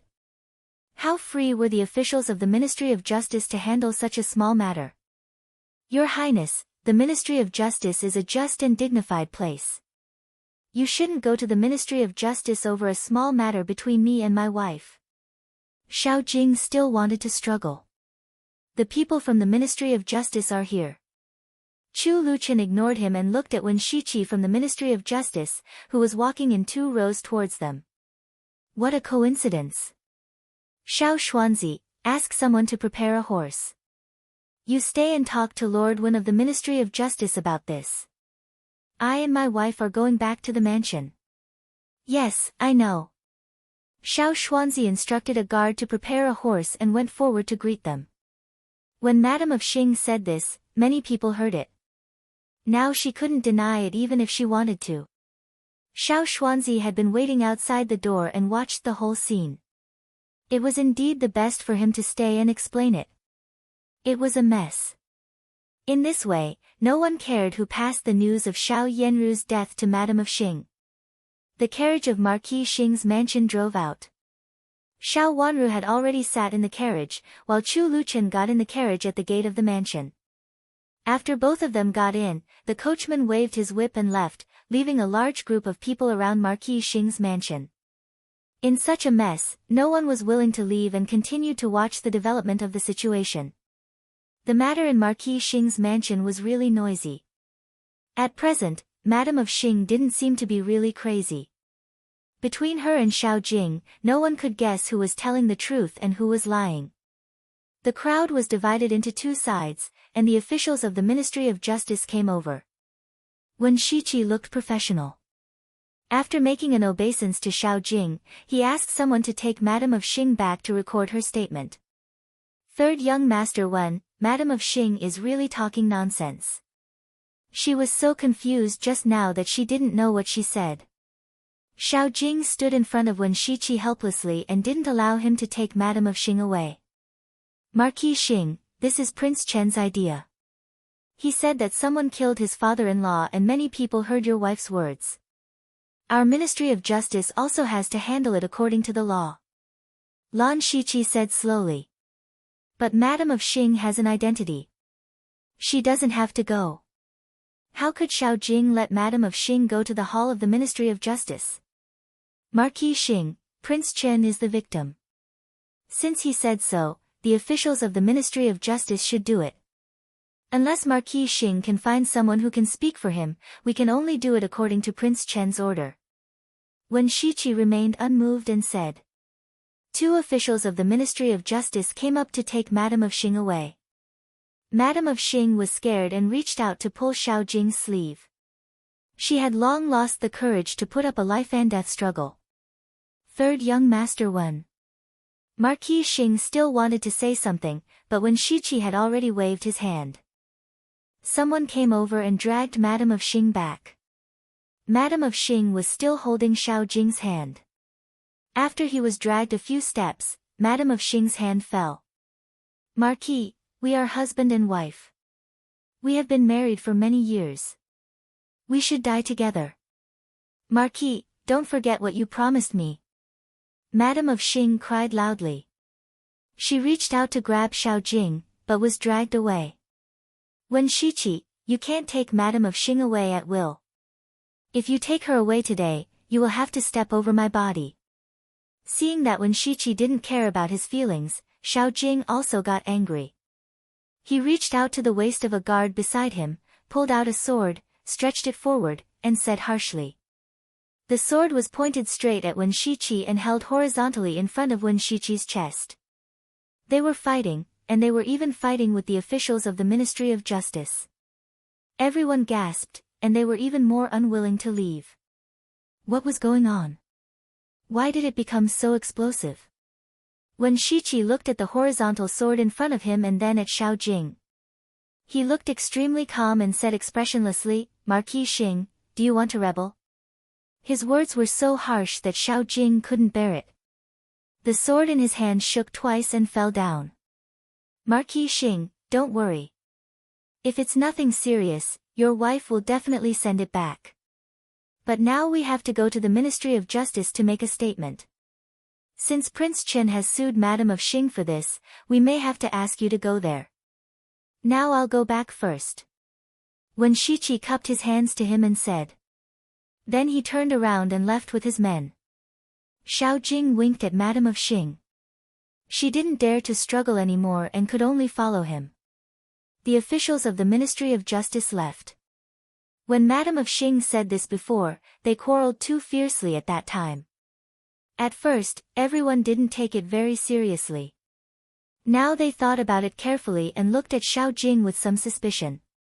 If it was true, Marquis Xing's mansion in front of them was probably in big trouble. Especially Xiao Jing's family, this was not the first time they quarreled openly with each other. When Xiao Jing returned to the mansion, he felt that his feet were floating. Standing in the mansion, he only felt that his vision was dark. He held a tree with his hand to make himself stand steadily. How did things become like this? It was just a small plot to let Madame of Xing die in Xiao Wanru's hands. How did it get involved in what happened in the past? That matter had been buried deep in his heart. He didn't even mention it to Madame of Xing.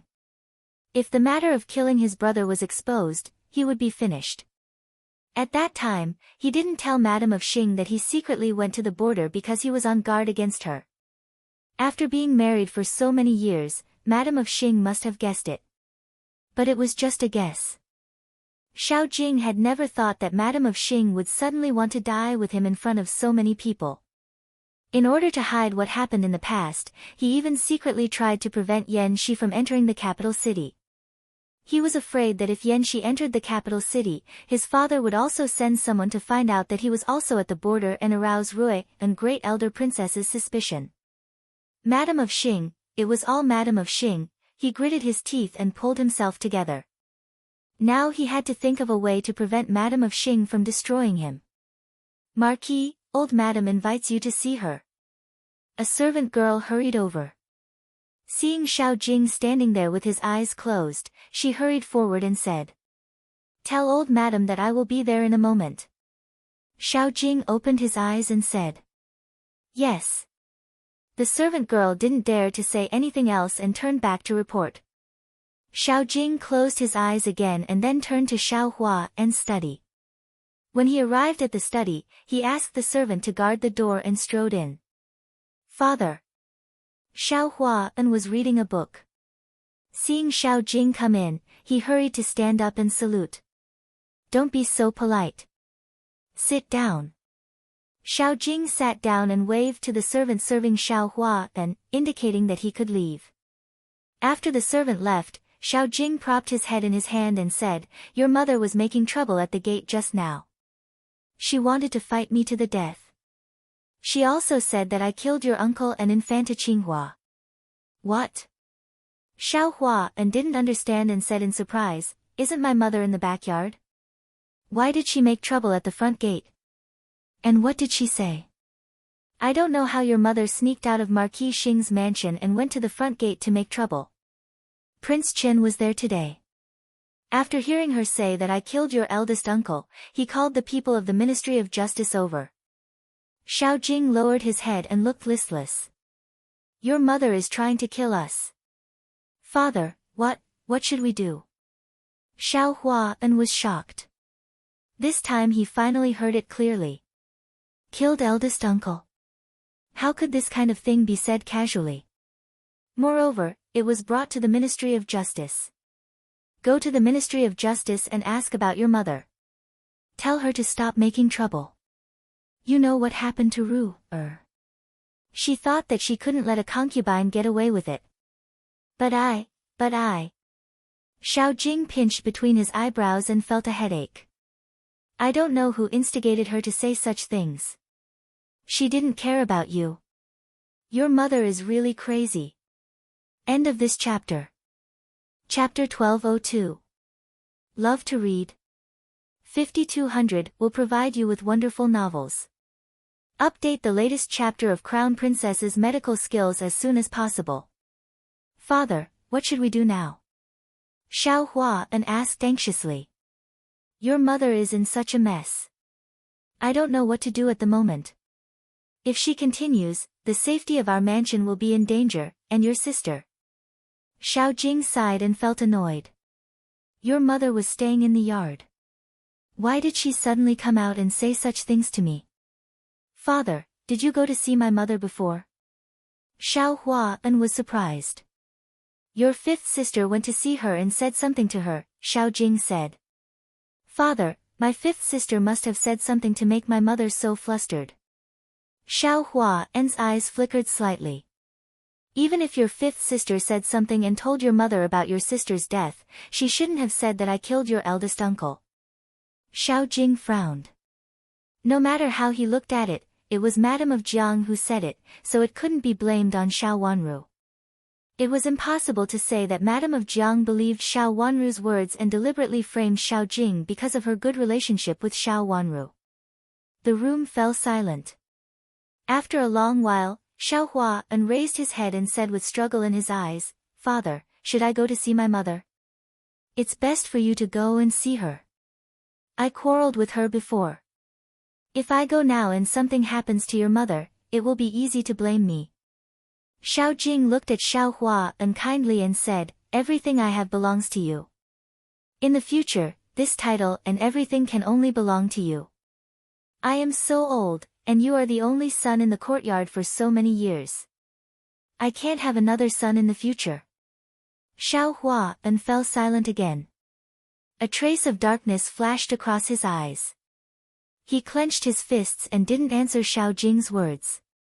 He lowered his head and was speechless for a moment. "I know, it's hard for you.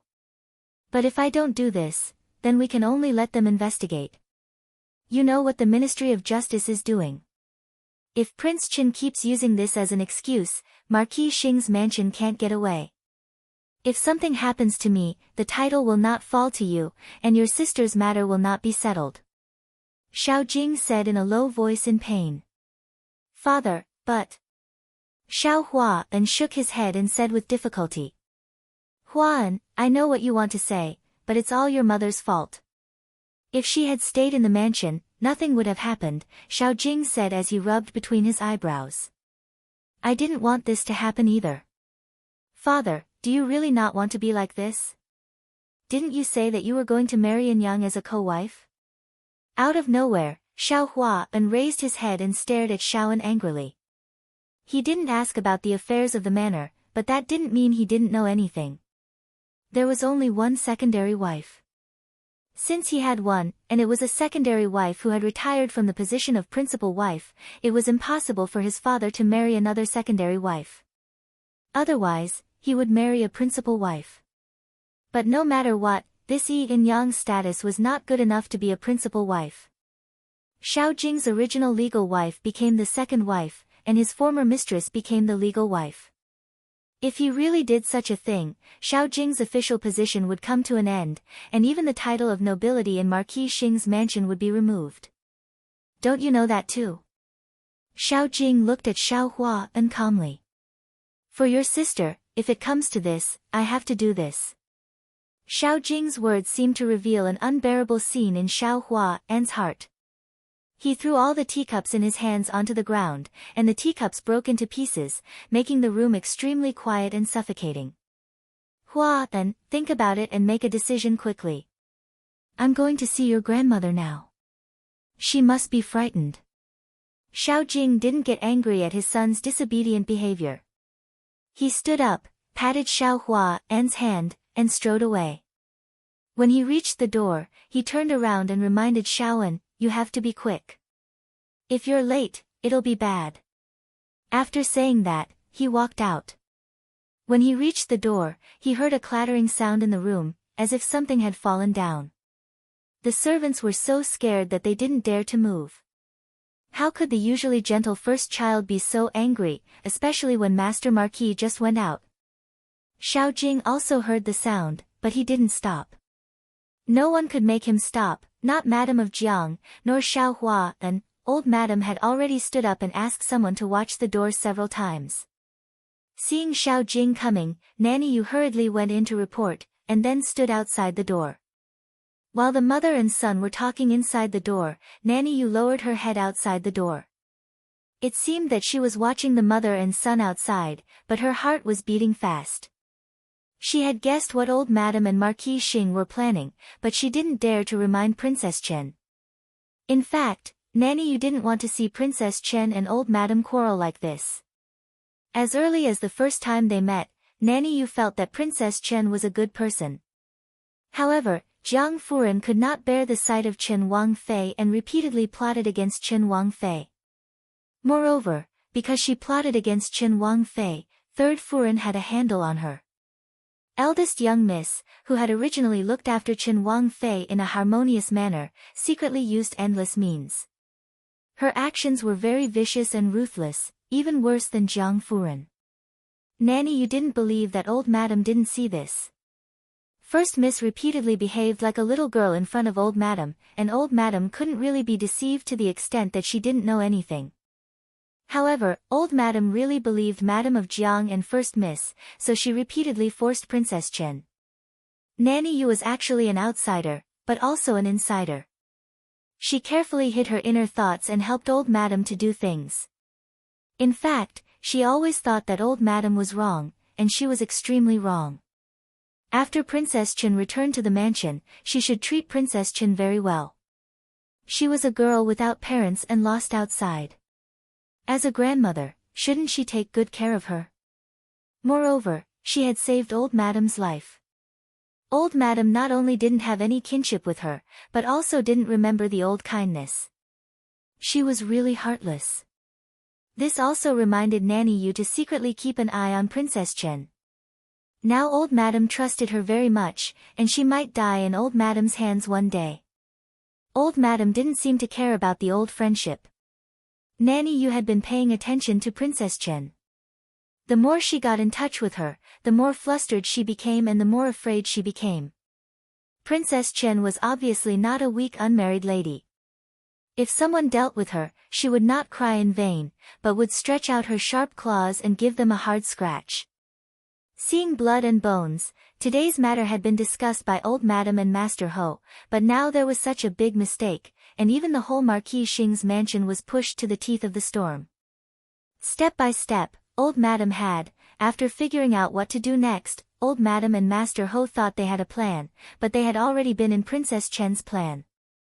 Thinking that Princess Chen was so powerful at such a young age, if she stubbornly followed old Madam, in the end, she would either be pushed out by old Madam to take the blame or die.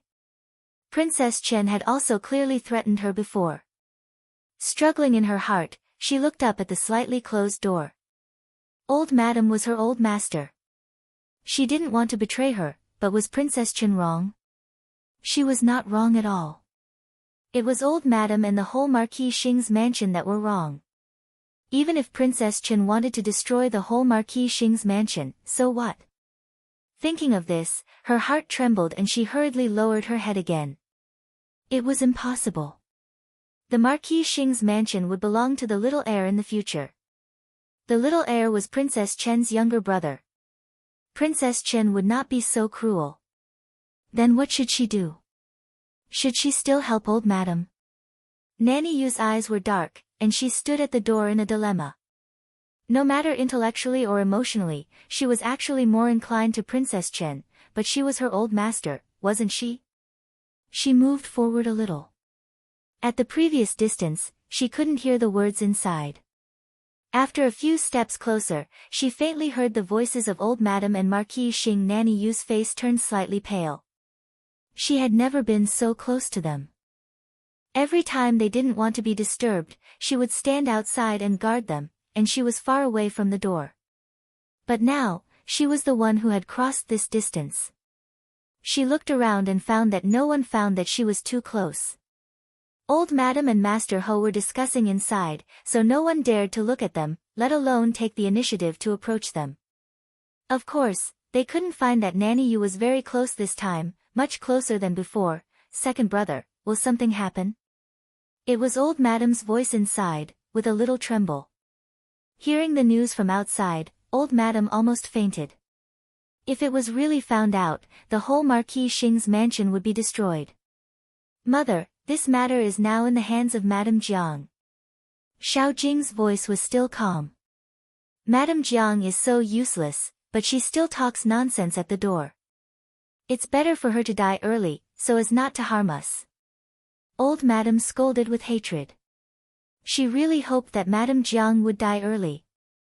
At this time, she hated Madame Jiang so much that she completely forgot that her most trusted daughter-in-law was Madame Jiang. Mother. I'm afraid we have to trouble Nanny Yu with this matter, Xiao Jing said in a low voice. What do you mean? Old Madam rolled her eyes and asked. She glanced at the door and found that Nanny Yu was standing outside now, but she was not afraid that she would hear it. Nanny Yu had always been well-behaved and would not approach the door. She had specially tested that Nanny Yu could not hear clearly from that position. Ask Nanny Yu and other servants to prove that Princess Chen has visited Madame Jiang, Xiao Jing said. What's the use now? Even if she has visited Madame Jiang, so what? Does she have the ability to make Madame Jiang talk nonsense? Everyone knows that Madame Jiang doesn't get along with her. Old Madam said impatiently. The most important thing at the moment was Madame Jiang's matter, and Xiao Wanru's matter would be dealt with later. Mother, that's not what I mean. I just want someone to prove that Madame became so crazy and talked nonsense because Princess Chen provoked her. She said that Ru-er was dead, which made Madame go crazy. That's why she said such crazy things. Xiao Jing clicked his tongue and patted the corner of the table. End of this chapter. Chapter 1203. Then what happened after that? Old Madam was at a loss. Her mouth looked even more crooked, and one of her eyes was big and the other small, which was very obvious. Xiao Jing was so upset that he didn't notice these details. After thinking for a while, he said, Madam of Duke Xing knew that Ruer was dead and I wanted to marry a co-wife. She couldn't stand this stimulation and made such a big trouble because she hated me. Because she hated me, she dared to say anything. Later, she was persuaded to come to her senses. She was so ashamed that she committed suicide. Old Madam's hands trembled. She had always been ruthless, but Madam of Duke Xing was her beloved daughter-in-law, so she couldn't bear it for a while. Her fingers twitched and she asked cautiously, This is the prison of the Ministry of Justice. Not everyone can enter it. They could do nothing about what happened to Wang Xingxue in the past. Mother, don't worry. I have my own way. Xiao Jing said. At this time, he could only ask Prince Cheng for help. At such a critical moment of life and death, he had to ask Prince Cheng for help. He begged Prince Cheng to help at all costs. Mother, as long as we do a good job, there will be no problem in the future. Xiao Jing lowered his voice and said. But Madam of Duke Xing is your first wife after all. Old Madam said in a trembling voice. She had vaguely understood it before, but now Xiao Jing had put it out so clearly, which was another thing. Xiao Jing wanted to marry a co-wife and marry An Yang. Old Madam understood Xiao Jing's meaning and turned a blind eye to it. Anyway, she was quite dissatisfied with Madam of Duke Xing. Now it was different. Xiao Jing clearly pushed this matter in front of her and wanted her to make a decision. Mother, if you continue to be soft-hearted, our entire Marquis Xing's mansion will no longer exist. How can you tell my father about this in the afterlife? How can you face my father? Xiao Jing said indifferently. He didn't believe in this saying, but now he gave such a convincing reason to Old Madam because he knew clearly that Old Madam believed in this. Old Madam's face was pale. She thought for a while and nodded, Okay, you have to be careful. Don't worry, Mother. I'll be careful, Xiao Jing answered. Old Madam still had scruples. In this way, your reputation may not be very good, and it is inconvenient for Yi and Yang to enter the door immediately. Mother, compared with the affairs of the entire Marquis Xing's mansion, these are trivial matters. So what if our reputation is a little ruined? As long as there is peace, there is hope. When Ru-er comes back in the future and is favored, everything can be ignored. Xiao Jing said indifferently. What if Ru-er and Huan know it? Madame Dowager was still worried. Huan and Ru-er are smart enough to know that. Huan has to visit Madame Jiang with Nanny Yu and ask him to tell Madame Jiang the truth. Only then can Madame Jiang take it hard, Xiao Jing said calmly. Madame Dowager's heart beat wildly and her eyes were dull. Did it mean that Xiao Huan forced his own mother to die? Thinking about the consequences if she didn't do this, Old Madam gritted her teeth and said, Okay. Outside the door, Nanny Yu trembled all over as she listened. She carefully moved out to the position where she stood before, only feeling that her back was wet with cold sweat. The relationship between Madame Jiang and Old Madam. She had always seen that Old Madam had always loved Madame Jiang and disliked Infanta Qinghua since she married into the mansion. Now that the one she liked the most had been mercilessly abandoned, what about her? She was just a little old maid. Even if she had feelings, she couldn't compare with Madame Jiang, right? Not only Madame Dowager, but also Master Ho, First Miss, and First Young Master were pushing Madame Jiang to death. Of course, Madame Jiang was not a good person. She was vicious and deserved to die. But how could they treat her like this? At least she was harmless to them, especially to a pair of children. She treated them wholeheartedly. How could they be so cruel? Nanny Yu didn't approach and didn't hear the next part of the conversation. She stood at the door with her head down and a burst of panic. Princess Chen frightened her, but she also saw that Princess Chen protected the people around her. The people around her lived well, and there was no news of Princess Chen beating or scolding servants in the Piaoyin courtyard. Compared with the masters of Marquis Xing's mansion, Princess Chen was too kind and affectionate. Nanny Yu sadly found that she had served old madam for so many years, but she didn't know when she would be pushed out to bear the blame. She gritted her teeth and had already made a decision in her heart. She was so cruel to her own blood relatives. What was she, a servant? When Xiao Jing went out, he looked at Nanny Yu. Seeing her standing far away from the door, he looked gentle and walked up to Nanny Yu. Marquis. Nanny Yu saluted. Nanny Yu, you are too polite. I have to trouble you with one thing, Xiao Jing said. Marquis, please go ahead. Nanny Yu bowed her head respectfully. First young master wants to see Madame Jiang, and Nanny Yu will accompany him. You can persuade Madame Jiang together and tell her not to talk nonsense. First young master's future depends on Madame Jiang's words. Xiao Jing told her, ask Madame Jiang if Princess Chen said something to her before, which made her so excited all of a sudden. He put part of the blame on Xiao Wanru and let Xiao Wanru take the blame for Xiao Jing. Nanny Yu understood the meaning of Xiao Jing's words and said, Marquis, rest assured. I understand. You are an old servant of my mother and have watched me grow up. It has been so many years. Xiao Jing sighed and said, when this is over, I will send you to live a luxurious life. I can't let you be a servant all the time. Xiao Jing's voice became more and more amiable. The most important thing for a loyal servant was to live a luxurious life. Hearing this, Nanny Yu felt a chill down her spine. If it weren't for her strong self-control, she would definitely not be able to bear it and shiver. Live a luxurious life? She was afraid that it would be the time to kill her, right? If there was a trace of hesitation before, it was completely gone at this time. Thank you, Marquis. I have been serving old madam for so many years. Old madam is not in good health now. How can I leave like this? I hope Marquis can fulfill my wish and let me serve old madam all the time. Nanny Yu looked excited. Xiao Jing looked at Nanny Yu and saw her sincere eyes. He nodded at once and said, well, everything is up to you, Nanny Yu.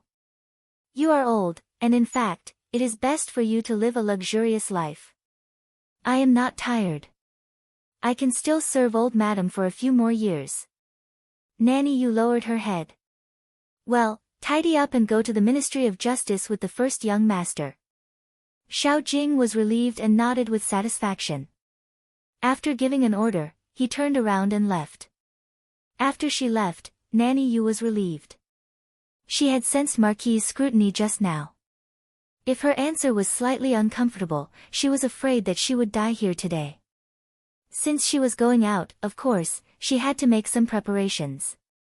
She went in and told old madam about it, and old madam nodded. Nanny Yu seemed not to see old madam's crooked mouth and eyes and turned to leave. After leaving old madam's main room, she went to the wing room where she lived. She was an old servant of old madam, and there was a little servant girl to serve her. Nanny Yu wrote a note, sealed it, and asked the little servant girl to send it to Princess Chen, saying that it was for Princess Chen. The little servant girl did not take it seriously. Nanny Yu was old madam's favorite. Of course, what she wrote was old madam's idea.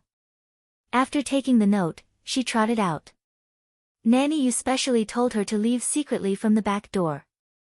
She said that the front door was very messy, and she was afraid that someone would see it and cause trouble. The little servant girl was obedient and didn't even ask. Nanny Yu tidied up her clothes again and came to the place where the carriage was parked to wait. After waiting for a long time, she saw the first young master's wheelchair coming over. She hurriedly stepped forward and saluted. Seeing the first young master's gentle and calm face, she was frightened. Several servants carried the wheelchair to the carriage, and Nanny Yu sat in the small carriage behind. The two carriages left Marquis Xing's mansion one after the other, heading for the Ministry of Justice. In fact, Madame of Jiang hadn't really been sent to the prison of the Ministry of Justice. She just recorded a written confession, which had not been officially regarded as the verdict of the Ministry of Justice. As for other things, they hadn't been done for the time being. Madame of Zhang's identity was not ordinary, so she wasn't really sent to prison. She was just locked up in a temporary room. When they arrived, Madame of Zhang was still making a statement. Hearing that the first young master of Marquis Xing's mansion came to visit his mother, the official of the Ministry of Justice who made the statement didn't embarrass them and let them go in to see Madame of Zhang first. In fact, Madame of Zhang only said a few words now. She just said that she was confused and said it randomly, and they couldn't ask anything else.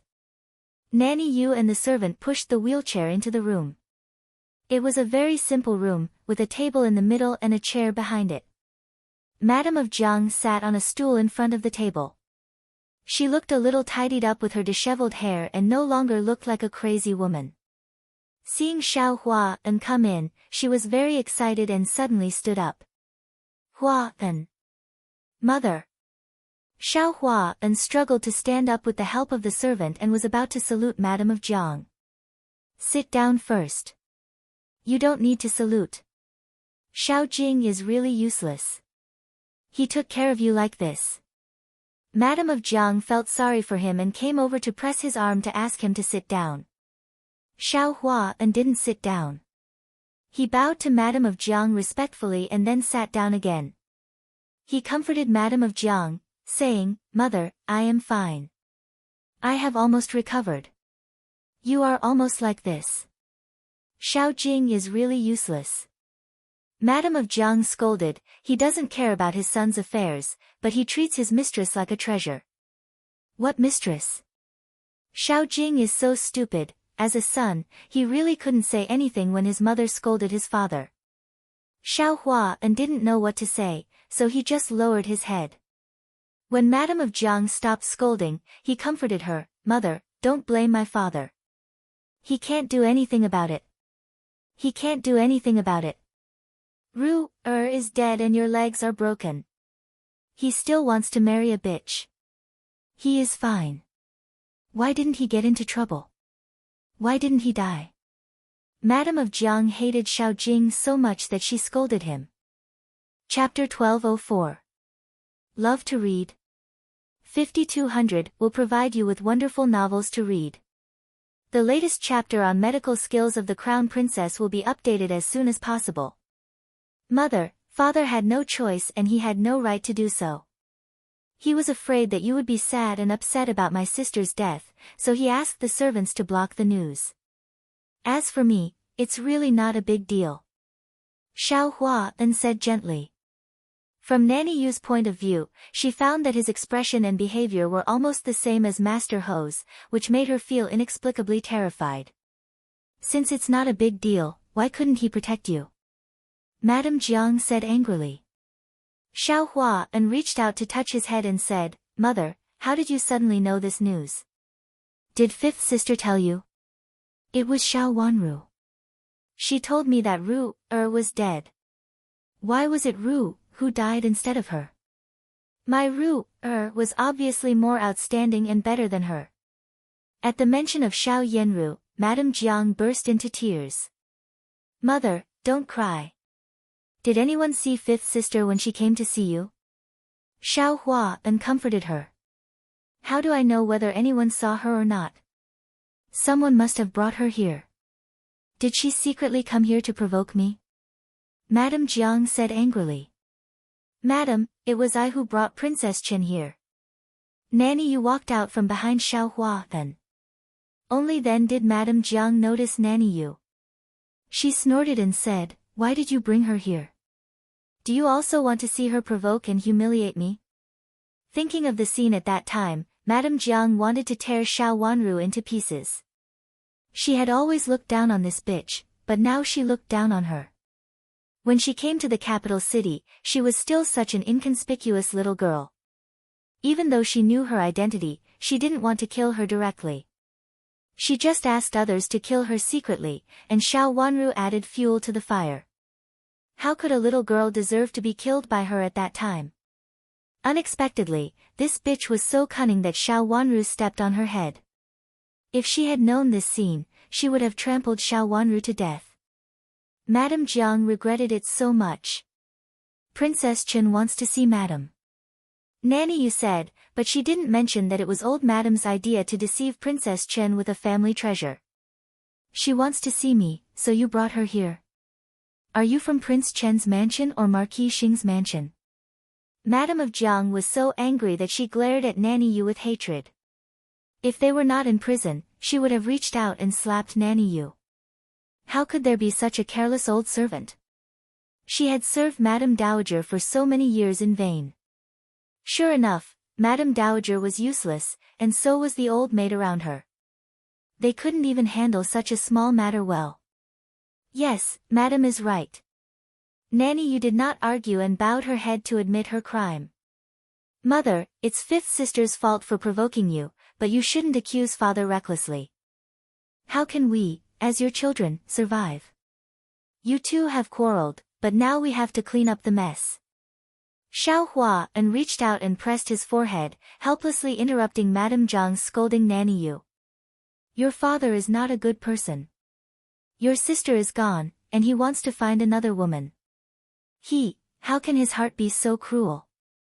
I hate him, I hate him. I hate him so much that it would be best if he died. Speaking of this topic, Madame Jiang was a little agitated. Her eyes were filled with a bit of madness as she shouted loudly. Mother, my father has his reasons. Xiao Hua sighed. What is his reason? He just covets the beauty of that cheap woman. He wants me to give my place to that cheap woman. Don't even think about it. If something happens to me, I will drag him down with me. Madame Jiang said fiercely. Her face was twisted and no longer beautiful. Xiao Hua's patience was about to run out. He reached out and rubbed between his eyebrows. Mother, don't be angry. I have a sister. My father does it for her. I can't let my sister live outside. After all, she is my child. She is your father's child. Your father still has the cheek to say such words. I don't know how many women he has outside. Is he planning to bring all of them home? There will be no place for you in the manor in the future. Madame Jiang couldn't stand this kind of words. She shouted angrily. Nanny Yu stood at the side and didn't say anything. She had said what she needed to say. What happened next was not her business. Mother, don't be like this. It is true that my father has done something wrong. But you can't say such things about him. Do you really want to drag him down with you because of this? Mother, even if you don't have a father, you still have me. I can take care of you. Xiao Hua interrupted her again. He stood up slowly and pulled Madame Jiang to sit down on the stool. Then, he sat down again. The wheelchair moved forward, looked at Jiang Shi, and softly said, Mother, you still have me, she ran and I can definitely raise you together. Father's private morality is wrong, so you don't have to worry about it. If you really die with him, for such a small matter, what do you want your son to do? How can he live? My parents are gone, and so is the Marquis's mansion. Xiao Hua was moved when he said this. His eyes turned red. He looked straight at Madame Jiang with pleading eyes. Madame Jiang felt a pang of heartache. Her son was also a proud son of the heavens, but now that he had fallen to such a state, her heart was filled with sorrow. Tears flowed down her cheeks, and her expression became clearer.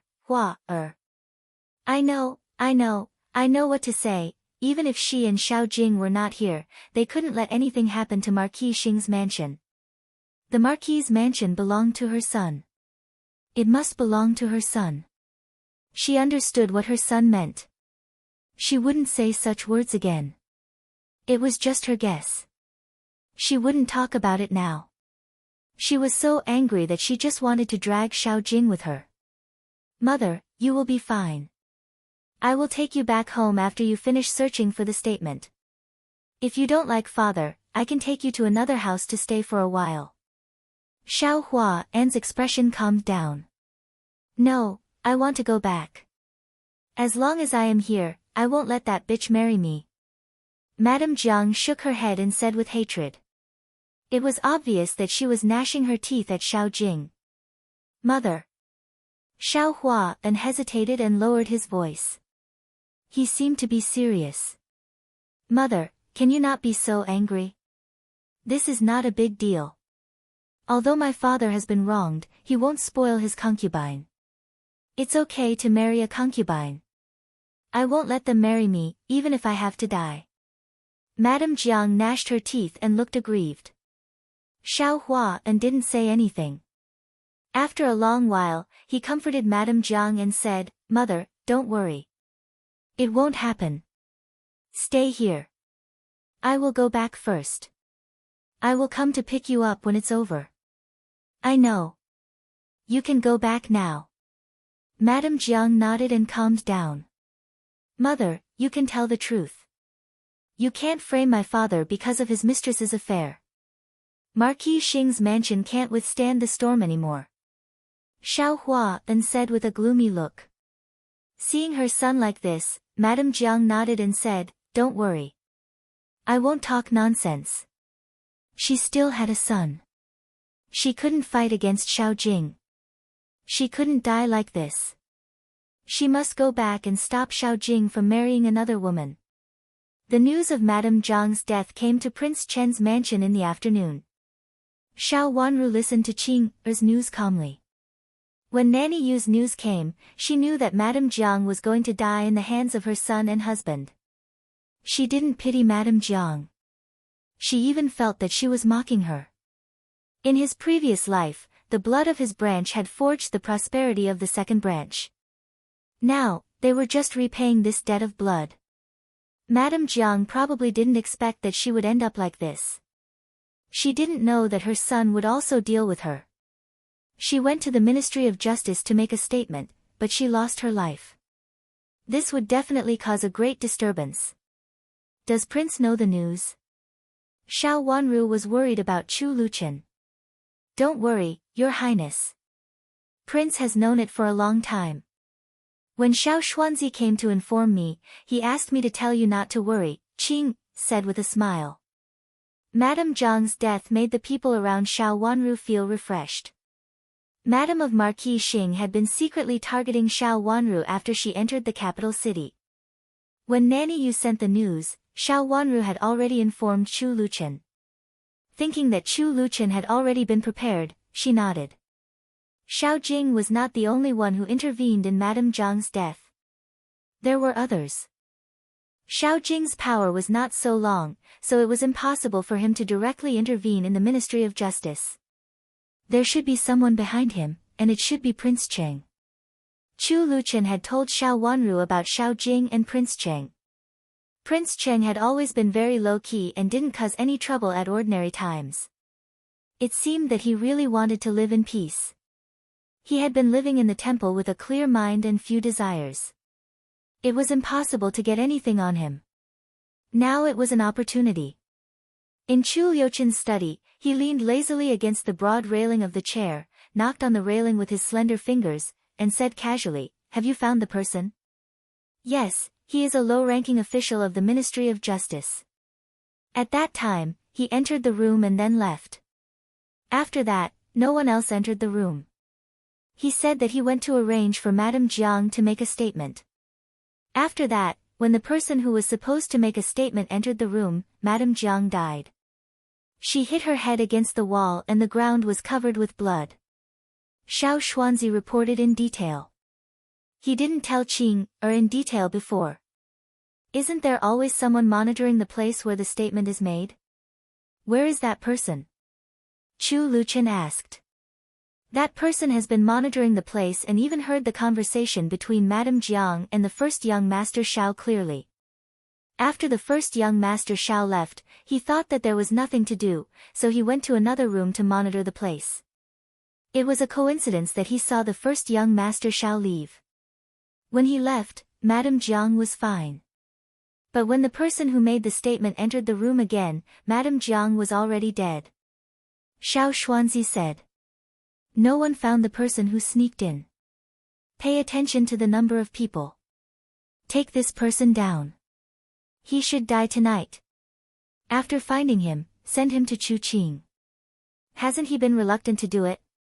Let them see. Chu Luqin said leisurely. Prince Cheng had poked his head out. In this case, he wouldn't let him shrink his head back. As for Chu Qing, he didn't have the guts to do it. He had been secretly playing tricks all the time. Moreover, there were a group of people behind him. They looked weak, but in fact, they were not weak. End of this chapter. Chapter 1205. Love to Read divided by 5200 will provide you with wonderful novels to read. Update the latest chapter on medical skills of the Crown Princess as soon as possible. The imperial court and the public were shocked by the news that Madame Jiang of Marquis Xing died in the Ministry of Justice. Some officials who got the news all came to the Ministry of Justice to inquire about it. It was just an ordinary summons to make a statement. How could such a horrible thing happen? No one could believe it. Someone intervened in the Ministry of Justice, or Madame Jiang really committed suicide. After receiving the news, the minister of the Ministry of Justice took Wen Shiqi to the emperor's imperial study and knelt in front of the emperor to ask for forgiveness. The emperor looked at the memorial in front of him with a livid face and was very angry. Such a small thing could cause a great uproar. After reading it, the memorial was thrown down. Tell me, what's going on? The Ministry of Justice can't even handle such a small thing well. How could such a person die? Your Majesty, please calm down. Listen to my report. Although the minister of the Ministry of Justice looked pale, his words and deeds were calm. When Madame Jiang entered the Ministry of Justice, there was a strangulation mark on her neck. She said that Marquis Xing did it to her, but Marquis Xing said that he didn't know. Maybe she did it herself and deliberately wanted to hurt Marquis Xing. Since she dared to do it at that time, she should be able to do it now. Do you mean that Madame Jiang hit the wall to take revenge on Marquis Xing? The emperor said coldly. I think it may be the same as what happened before. She just wanted to make some trouble on purpose. I didn't expect that it happened. The minister of the Ministry of Justice thought for a while and said. Also for Xiao Jing. Well. The minister of the Ministry of Justice hesitated for a moment and said, the monitor said that Madame Jiang hated Princess Chen very much and said that Princess Chen had something to do with Princess Chen when she learned that her daughter was dead. Princess Chen specially told Madame Jiang about Xiao Baolin. The servants of Marquis Xing's mansion can testify. I think it also has something to do with Princess Chen. This was what the monitor reported. Listening to Jiang Shi's words, she also hated Chen Wangfei very much. Suddenly hearing the news of her daughter's death, no one could bear it. After waking up, it was also possible for her to resent her niece who was in the next room. As for hitting the wall, with the strangulation mark on her neck, it was not impossible. Your Majesty, I don't think this has anything to do with Princess Chen. Wen Shiqi kowtowed to the emperor and said. Why? The emperor raised his eyes and asked. I don't think this has anything to do with Princess Chen because of a few key points. Although the monitor said that Madame Jiang hated Princess Chen and said that Princess Chen deliberately told Madame Jiang the news of Xiao Baolin's death in order to make Madame Jiang go crazy and do something harmful to Marquis Xing's mansion, this is only the one-sided statement of Marquis Xing's mansion. I heard that Princess Chen went to Marquis Xing's mansion today at the request of Marquis Xing's mansion, not Princess Chen took the initiative to go there. Everyone in the capital city knows that Marquis Xing's mansion treats Princess Chen badly and doesn't treat her as a real family member. Even so, Princess Chen went to Marquis Xing's mansion as soon as possible when something happened in Marquis Xing's mansion. As for Madame Jiang, she has been locked up before. Princess Chen has a bad relationship with Marquis Xing's mansion, so she can't go to visit without someone leading her. At the request of Marquis Xing's mansion, someone from Marquis Xing's mansion led Princess Chen there and then pushed the blame on Princess Chen. Moreover, it was a servant of Marquis Xing's mansion who testified. Your Majesty, do you think this is credible? Wen Shiqi analyzed unhurriedly. With this analysis, it seemed that Princess Chen had fallen into someone's trap. The emperor's face darkened.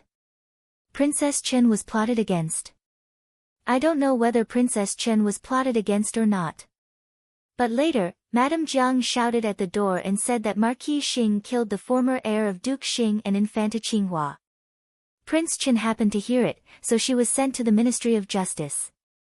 If this matter is really investigated, Marquis Xing can't escape. If it is true, I'm afraid that the entire Marquis Xing's mansion will be implicated. Wen Shiqi was very careful. Xiao Jing wanted to escape the crime. The emperor thought of something and suddenly asked with a frown. If it was true, Xiao Jiang, the heir of Duke Xing, had died in Xiao Jing's hands. Not only Xiao Jiang, but also Infanta Qinghua. I don't know. I only know that if Madame Jiang didn't commit suicide, someone deliberately destroyed the evidence. The person who destroyed the evidence was, of course, the person who was most beneficial to him. Who was most beneficial to him? Xiao Jing. Since Madame Jiang shouted at the door, Xiao Jing was immediately involved. Moreover, he was sent to the Ministry of Justice by Prince Chen, so the Ministry of Justice would definitely investigate it, even if they thought it was impossible. This was also why Madame Jiang was taken to the Ministry of Justice to make a statement. Otherwise, with her identity, how could she be taken away so easily? However, it was Prince Chen who asked to take her away, so no one dared to say anything. In the imperial study, except for the Minister of the Ministry of Justice and Prime Minister Zhang, they were also silent at this time. After listening to Wen Shiqi's words, they realized that whose power did Xiao Jing use to secretly plot against Madame Jiang? If it was true, did Xiao Jing really plot against his own brother? Prime Minister Zhang's eyes fell on Wen Shiqi. How dare Xiao Jing say this? If he and Prime Minister Wen talked about it, he would not say it so directly. He should be more tactful. After all, he was still a young man, so he was always too greedy. Prime Minister Zhang shook his head secretly. He felt that Wen Shiqi was very radical. After a moment of silence, the emperor said angrily, "Investigate this matter." Prime Minister Zhang, you handle it. With such a big mistake in the Ministry of Justice, the emperor was also worried about the Minister of the Ministry of Justice, so he asked Prime Minister Zhang to handle this matter and supervise the Minister of the Ministry of Justice. Yes, Your Majesty. Prime Minister Zhang nodded and took over the task. He led the Minister of the Ministry of Justice and Wen Shiqi out of the imperial study. When they were outside, the Minister of the Ministry of Justice heaved a sigh of relief and wiped the cold sweat on his forehead. What had happened was so appalling that it was unheard of. Sorry to trouble you, Prime Minister Zhang. The Minister of the Ministry of Justice cupped his hands to Prime Minister Zhang. It doesn't matter. I work for the Emperor. Please tell me the specific situation at that time. Prime Minister Zhang said with a gentle smile and waved his hand. At first, Prince Chen sent someone to deal with this matter. It happened that third young master Wen was here, so I asked him to go first. Since Prince Chen wants to make a statement, I didn't expect that such a thing would happen. The Minister of the Ministry of Justice had a headache. Since Madame Jiang died in the Ministry of Justice, it was really difficult to deal with this matter. Then tell me about it. Let's talk as we walk. Prime Minister Zhang patted Wen Shiqi on the shoulder and said. He and Prime Minister Wen had been in the same court for many years. Although they had always been at odds with each other on the surface and had different political views, they had a good relationship in private. In his eyes, Wen Shiqi was his nephew. Yes, I understand. Wen Shiqi nodded, but his eyes bypassed Prime Minister Zhang and fell on a corner in front of them. At the corner, Chu Luchen, who was dressed in a black brocade robe, walked over. His handsome face revealed a frivolous smile under the sun. He looked calm and was not affected by Madame Jiang's death at all. Prime Minister Zhang and the Minister of the Ministry of Justice also saw it. They waited for Chu Luchen to come over and salute him. Your Highness. Chu Luchen stopped and asked, Prime Minister Zhang and Minister Zhang, are you here for the matter of Madame Jiang? Yes. Prime Minister Zhang answered. Is uncle angry? Chu Luchen pointed in the direction of the imperial study. The emperor is very angry. Prime Minister Zhang nodded and sighed. This is really strange. Why did Madame Jiang commit suicide inexplicably? Who knows? Maybe she thought that her death would bring more benefits to her son. Chu Luqian said indifferently. It could be seen that he did not care about Madame Jiang's death. Prime Minister Zhang's eyes fell on Chu Luqian's face and examined him. In fact, they did not take Prince Chen seriously before. He was the legitimate son of the former emperor and was weak. Even if he wanted to, he did not have the ability. So what if he was favored by the emperor and the empress dowager? Now they had to look at him seriously. When did Prince Chen walk in front of them in such an unstoppable manner? Did they misunderstand something? His eyes inadvertently met Chu Luqian's. His eyes were deep and dark like two deep ink-colored pools, as if they could extinguish endless light. His heart involuntarily skipped a beat. Prime Minister Zhang, is there anything else? Why do you keep looking at me? Chu Luqian looked at Prime Minister Zhang and asked with a smile. Prime Minister Zhang reacted quickly. He smiled slightly and said, Prince Chen, you seem to look much better. My body is almost healed. My previous appearance has made Prime Minister Zhang laugh. Chu Luqian said with a faint smile. Prime Minister Zhang's heart skipped a beat. He hurriedly said, what's there to laugh at? It's a blessing for the entire country of Dongzang that Your Highness has recovered. Your Highness, please go ahead. Prime Minister Zhang, you're too polite. Chu Luqian narrowed his eyes and glanced at Wen Shiqi, who was silent. Then he went to the imperial study. Prime Minister Zhang and the others turned and walked out. Along the way, Prime Minister Zhang did not ask Wen Shiqi anything, and Wen Shiqi did not take the initiative to mention it either. The Minister of the Ministry of Justice looked at them and found that they were both thinking about something, so he stopped talking. In fact, he was also worried about how the matter had become like this. When Chu Luqian entered the imperial study, he saw the emperor sitting behind the desk angrily. He was still angry. He took a step forward with a smile and bowed respectfully to the emperor. Greetings, uncle. Why are you here at this time? Seeing Chu Luqian, the emperor slightly restrained his anger and asked. I heard that something happened to the Jiang family, so I specially came to ask what happened. It was originally caused by me, and I'm sorry to trouble you, uncle. Chu Luqian said gently. It has nothing to do with you, Shao Jing. Shao Jing. The emperor said angrily. Since Shao Jiang went to Marquis Xing's mansion, it had become more and more improper. Now such a thing happened.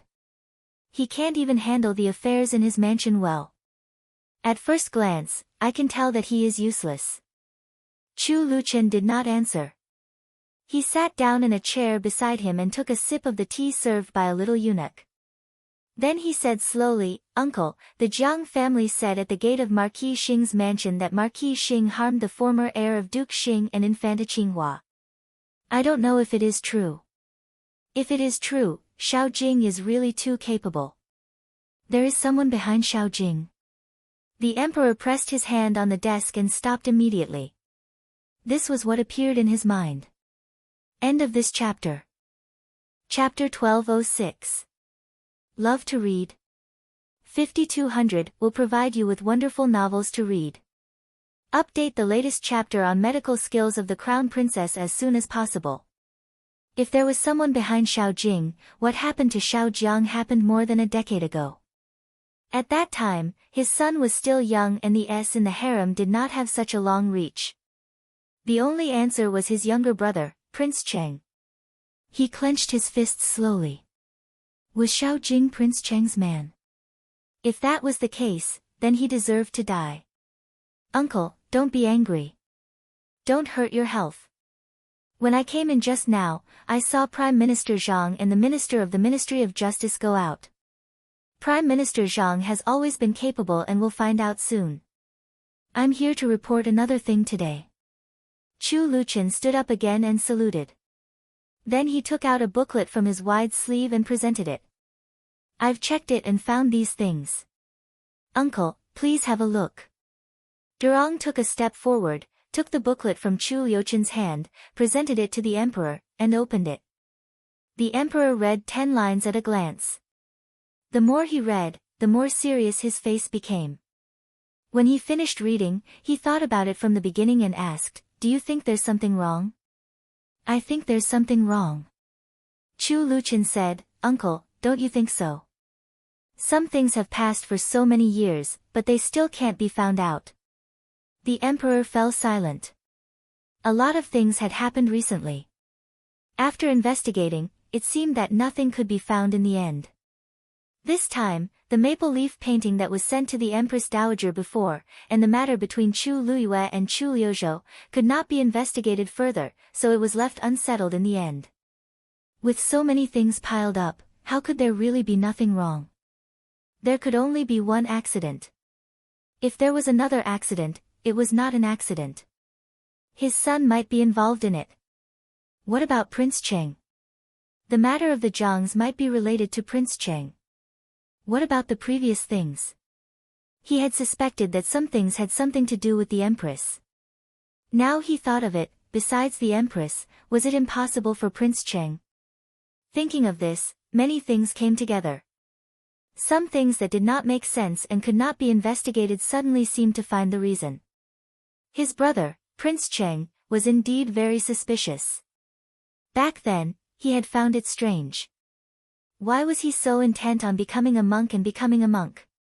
He didn't really want to become one. He just wanted to distract himself from it. The saying, "It's dark under the light," was exactly what he was seeing. After such a big thing happened in the Ministry of Justice, Prime Minister Zhang called everyone present at that time over and interrogated them. Everyone who had contact with the Zhangs came over, including Wen Shiqi. Many people were anxious. Only those in the Ministry of Justice would really understand the horror of being involved in such a thing. Wen Shiqi sat calmly in the middle of the crowd. When Zhang Xiang asked him, he repeated everything without any deviation or subjective thoughts. He said it according to what he saw or heard, and then wrote it down. Prime Minister Zhang was very satisfied. After listening to this, he asked him to cooperate with the investigation while the others asked questions again and again. Only when it was very late did he let some of the related people go home. With great difficulty, he was finally released. Everyone went back to their own homes. The sky was already dark. One of the low-ranking officials also followed the crowd out. After that, he separated from the rest of the crowd. After passing through a few streets, he walked into a long alley. Once he passed through this alley, he would be back home. The alley was very long and there was a dark part in the middle. When the petty official walked here, he was suddenly hit heavily on the head. He blacked out and immediately fainted. Someone came from the dark alley and reached out to pick up the petty official. Suddenly, he was hit behind the ear. His body went limp and he silently fainted at the place where the petty official had fainted before. The petty official was taken away. He didn't go through this alley. He turned around and went to a very ordinary carriage at the entrance of the alley and disappeared into the night. Before long, another man in black came over. Seeing the man who had fainted on the ground, he went up and knocked him out with 2 slaps. "Where is he?" The man who came later asked in a low voice. "He was here just now. I knocked him out." The man in front jumped up and touched the back of his head angrily. "Someone attacked us from behind and took him away. Chase him." The man behind shouted. If this man fell into the hands of someone with evil intentions, it would be a big disaster. They originally wanted to kill this man, but they didn't expect that the mantis stalks the cicada, unaware of the oriole behind. They failed. These 2 were not the only ones who came. There were a few others around them. They did not know what had happened in the alley, so they did not suspect anything. However, when they heard that something had happened in the alley, they immediately thought of the extremely ordinary carriage. They didn't see the person who got on the carriage, but when the carriage left, someone saw it, went to Commandery Prince Cheng's mansion. Prince Cheng looked at the guard in black in front of him coldly and asked. "Yes, I was a little late. Our men failed and didn't see the person who was taken away." They only said that they saw a carriage pass by and stop at the entrance of the alley, blocking the way. Then the carriage left. Because something happened in the alley, our men paid special attention to the carriage. Later, when they inquired about it, they said that after several circles, the carriage stopped at the back door of Commandery Prince Qing's mansion. The person inside entered Commandery Prince Qing's mansion and then the carriage stopped there. The guard in black said in detail. It took them a long time to find the carriage, but they also found many flaws. They were sure that the person was from Commandery Prince Qing's mansion. Why did the carriage of Commandery Prince Qing's mansion stop outside the back door? Where is the coachman? Prince Qing thought for a while and asked. Maybe it's inconvenient. In this way, even if someone found it, they wouldn't think that the carriage belonged to Commandery Prince Qing's mansion. When I went down to see, the coachman was not there. The guard in black said. Instead of directly entering Commandery Prince Qing's mansion, he could only confuse people with the false impression that the person might be from Commandery Prince Qing's mansion. This was the best way to avoid others' suspicion, just like how he could avoid the surveillance of his brother by staying in the temple. Prince Qing felt that it was very reasonable and sneered. Chu Qing, who came from nowhere, dares to covet this position. He doesn't know whether he is qualified or not. The guard did not dare to answer and could only lower his head. Go to Commandery Prince Qing's mansion and set it on fire. Prince Qing said casually. He really didn't take Chu Qing seriously, but if Chu Qing wanted to help him, he would definitely teach him a lesson. When the fire starts, I'll find this person while helping Commandery Prince Qing's mansion put out the fire. This petty official was the key. Prince Qing didn't want Chu Qing to ruin his plan. At the moment, the most important thing was to find the person and kill him directly. Your Highness, won't this make the matter worse? The guard said uneasily. If the fire was lit in the middle of the night, everyone in the capital city would see it. It was not appropriate. It doesn't matter. Chu Qing will only be afraid if the matter is made worse. No matter what his purpose is, he must want to find that person and kill him. Prince Qing said indifferently. Chu Qing had never reached the position of his opponent, so he looked down on him. Yes, I understand. The guard answered and left. Seeing that it was almost time, he immediately arranged for someone to go out. Prince Qing didn't wait for the result. After washing up, he went to bed. It was not a big deal to deal with Chu Qing. Even if Chu Qing's Commandery Prince Qing's mansion was burned down, so what? Prince Qing thought that he had seen through Chu Qing and felt that Chu Qing was not a big deal at all, but the result surprised him. Commandery Prince Qing's mansion was on fire. The fire was very fierce and lasted for half a day. In the dark, people could see very far away. Many people were alarmed. Not only the servants of Commandery Prince Qing's mansion, but also the people around Commandery Prince Qing's mansion woke up and came to help water the fire. Commandery Prince Qing's mansion was newly granted by the emperor. Compared with other princes' mansions, it was not at the same level at all. It did not occupy a large area and there were some other mansions around it. This area was not quiet and there were many people coming and going. In fact, Chu Qing was not satisfied with this place, but since it was granted by the emperor, he had to live in it. Anyway, he did not want to live here, so he could only live here temporarily. The outside of the mansion looked inconspicuous, but the security measures inside the mansion were actually very good. There were many guards in the dark. Because the place was small, the surveillance was even tighter. When the fire started, some guards went to put out the fire, and some guards were lying in ambush in the dark to check the neighbors who came to help. Most of the neighbors had no problem and they really came to put out the fire.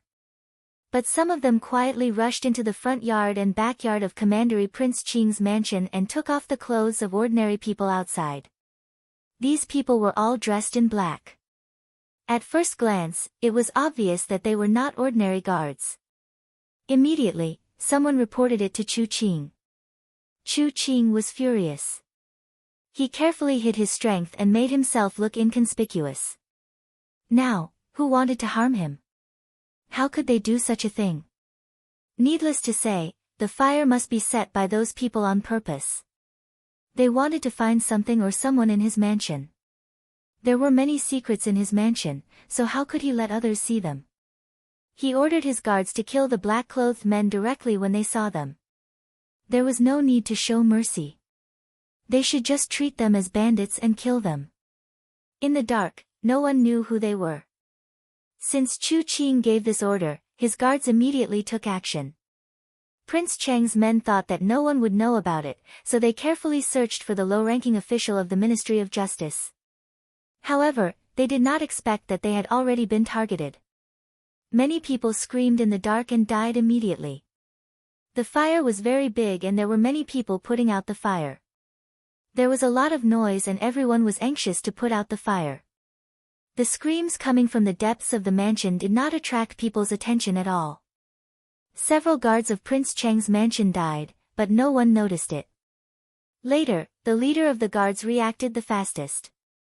When he saw a sword coming from the dark, he quickly jumped to the roof and fought with the hidden guards of Commandery Prince Qing's mansion. From the dark to the light, several other pairs of guards appeared. Many people who were putting out the fire saw them and screamed in fear. One problem had not been solved yet, but another one. Was someone going to attack Commandery Prince Qing? The scene was in a mess. The capital governor's men finally appeared. A large group of officers and soldiers rushed in. Half of them went to help put out the fire, and the other half rushed into the mansion to catch the guards who were fighting fiercely. In the fire, blood splashed, limbs were broken, and screams were heard. At this moment, Commandery Prince Qing's mansion was almost a ghost hell on earth. End of this chapter. Chapter 1207.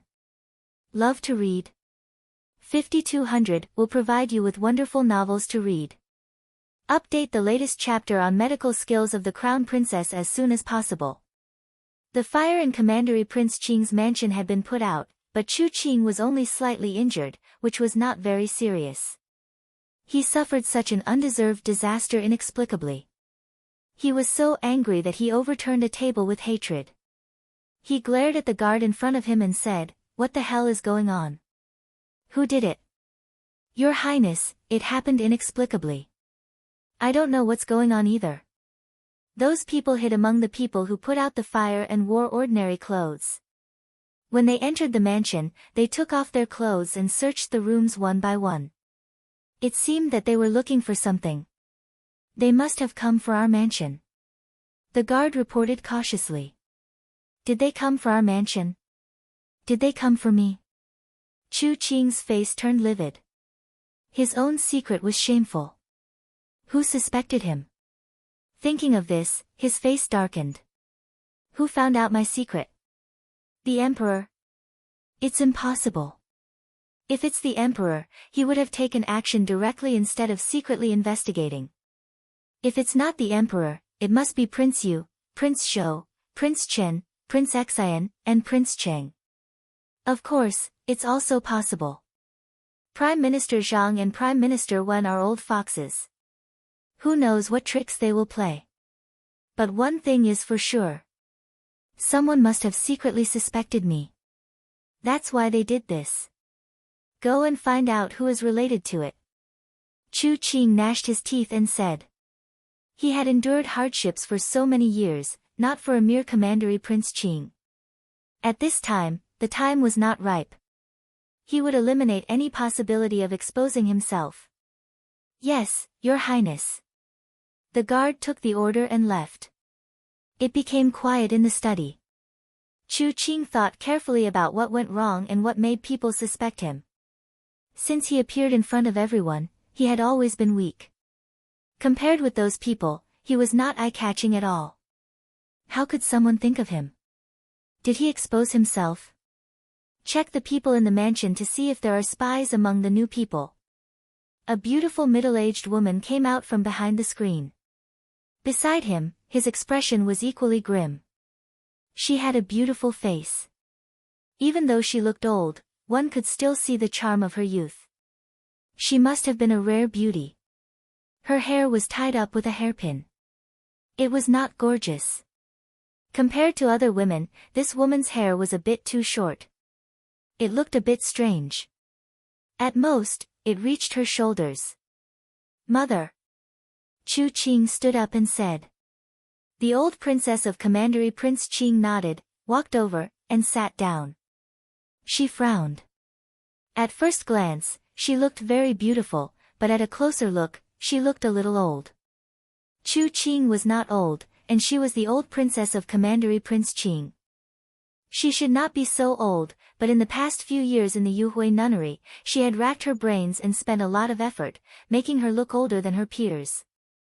However, since the old princess of Commandery Prince Qing came out of the Yuhui nunnery, she basically did not receive guests and had been staying in the mansion. She said that her hair was too short and it was difficult for her to meet people, so she refused all the invitations. At first, some people had invited her, but she repeatedly refused. Gradually, no one invited her. Originally, they just wanted to find out Chu Qing's background for the sake of Chu Qing. Since the old princess of Commandery Prince Qing did not appreciate it, the matter was left unsettled.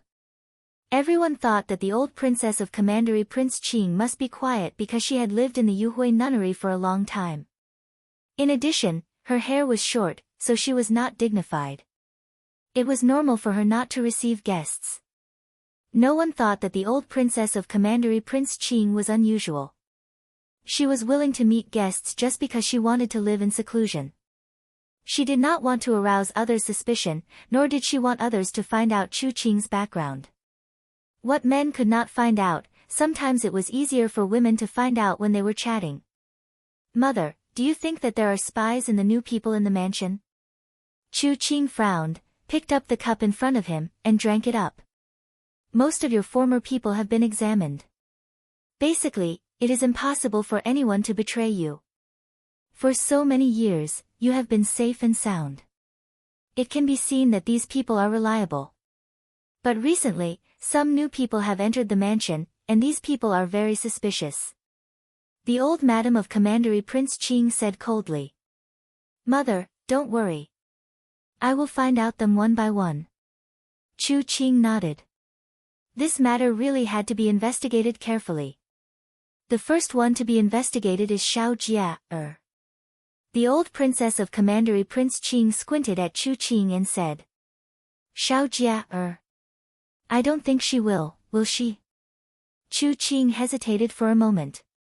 Before Xiao Jia entered the mansion, he did not like her very much and even hated her. But after she entered the Commandery Prince Qing's mansion, Xiao Jia had always flattered him. There was no decent female master in his mansion now, and the old princess did not care about such a trivial matter. Xiao Jia seemed very considerate. There were also other women in Chu Qing's mansion, but how could these women compare with Xiao Jia? Xiao Jia's appearance was inferior among the four sisters of Marquis Xing's mansion, but compared with other women, her appearance was still excellent. In addition, she was careful to flatter Chu Qing and wholeheartedly flattered him. She also had good etiquette in her behavior, which made Chu Qing very satisfied and even liked her a little. This was also the feeling of hesitation in Chu Qing's heart. He did not think there was anything wrong with Xiao Jia. Qing, don't forget that Xiao Jia did not want to marry you before. Can you guarantee that she will treat you wholeheartedly now? The old princess said unhappily. Mother, Xiao Jing did a bad job before. He deliberately made Xiao Jia have a bad impression of me, so Xiao Jia did not want to enter my mansion. Now that the misunderstanding has been cleared up, it will be fine. Mother, you have also seen that Xiao Jia entered the mansion. She should have done a good job, right? Chu Qing waved his hand indifferently and said. Qing, if a daughter wants to achieve her goal, how can she not compromise? Didn't you do the same back then? You almost made the former empress fall from the throne. If the former empress hadn't died early, I might have become the empress at that time. But in fact... The old princess twitched the corner of her mouth and said indifferently, Xiao Jia is Xiao Jing's daughter, so she is destined not to be on the same side as us. Xiao Jing has a close relationship with Prince Cheng, and Xiao Yenru also had an ambiguous relationship with Prince Yu and Prince Zhou. Marquis Xing's mansion will not stand on our side. Xiao Jia is just a daughter of a concubine. If Xiao Jing asks her to do something, how can she not do it? Her words made Chu Qing fall silent. The corners of his eyes twitched twice, and his eyes darkened. His original firmness became hesitant. Although he felt that Xiao Jia was devoted to him now and cared about his life in the past, even more than his mother, he trusted the old princess most. Thinking of Xiao Jia's identity, Xiao Jing's secret actions, and the little things about Xiao Jia that he had almost forgotten in the past, he nodded hard and said, "Mother, don't worry. I will check on Xiao Jia. It would be best if she is fine. If something happens to her." A trace of gloom flashed across Chu Qing's eyes. Xiao Jia was just a daughter of a concubine abandoned by Marquis Xing's mansion. Life was not easy. Old princess was quite satisfied with Chu Qing's words. She nodded and looked a little better. "You are going to marry a princess soon. Even if Xiao Jia is fine, you don't have to dote on her too much. Qiuyi is your princess, and she is also loyal to you." Speaking of Mo Qiuyi, Chu Qing fell silent again. There was no doubt about Mo Qiuyi's loyalty. Not only Mo Qiuyi, but also Wei Dehai, who was behind Mo Qiuyi, was loyal to him. However, as a woman, Mo Qiuyi was not as beautiful as Xiao Jia at all, and she was not as charming as Xiao Jia. So Chu Qing actually didn't like her. This was also one of the most important reasons why he acquiesced to Princess Yuyan's marriage at that time. Qiuyi is not good-looking, but she is the most suitable princess. When you ascend to the throne in the future, you can have all kinds of women. You can choose any beautiful woman in the world. Old princess knew what Chu Qing meant at a glance. She smiled slightly and comforted him softly. Xiao Wanru's figure inexplicably appeared in Chu Qing's mind. She was extremely beautiful and exquisite. Was this the woman he wanted? At the thought of this, he became excited. When he ascended to the throne, such a peerless beauty could also be his. "Mother, don't worry. I know what to do." Chu Qing nodded. Old princess was very satisfied. She stood up and left. The study was Chu Qing's office, so it was not convenient for her to come here often. The old maids and maids around old princess were guarding outside the courtyard. Seeing old princess come out, they hurriedly stepped forward to salute her and then surrounded her to leave. After taking a few steps, they saw two people coming in front of them. One of them was carrying a lantern, and the other was carrying a food basket. The one walking in front was Xiao Jia. The two servants happened to meet. Xiao Jia hurriedly stepped forward to salute and said, "Greetings, old princess." Old princess stood still and looked Xiao Jia up and down with a trace of disgust in her eyes. She didn't like Xiao Jia. If it weren't for her son's preference for this woman, she would have taken action long ago. If Xiao Jing's daughter stayed by his side, she would be a scourge. "What are you doing here?" Old princess said coldly. Xiao Jia took a step back and pointed to the food basket in the hands of the maid behind her and said, "I'm going to see Prince and bring supper to Prince. Such a big thing has happened in the mansion. Qing is not in the mood for supper at this time. You can go back." Old princess waved her hand as if she was driving something dirty away. Xiao Jia was very aggrieved. She was ashamed and angry, but she didn't dare to say anything. Since she entered Commandery Prince Qing's mansion, old princess had disliked her very much. From time to time, she called her over to torture her, but she didn't dare to say anything. "Yes." Xiao Jia said softly. After bowing to old princess, she turned around and wanted to leave. "Wait a minute." Old princess suddenly said. Xiao Jia had to stop. "Come with me. Such a big thing has happened. I'm also frightened and can't sleep for a while. Come and massage my legs for me." Old princess said. Xiao Jia was so angry that she squeezed her hands hard and suppressed the anger in her heart. There were so many servants in Commandery Prince Qing's mansion, but old princess didn't let the servants serve her, but preferred her to serve her. She couldn't swallow this anger. But she had to swallow it. Xiao Jia was clear about her identity. As soon as she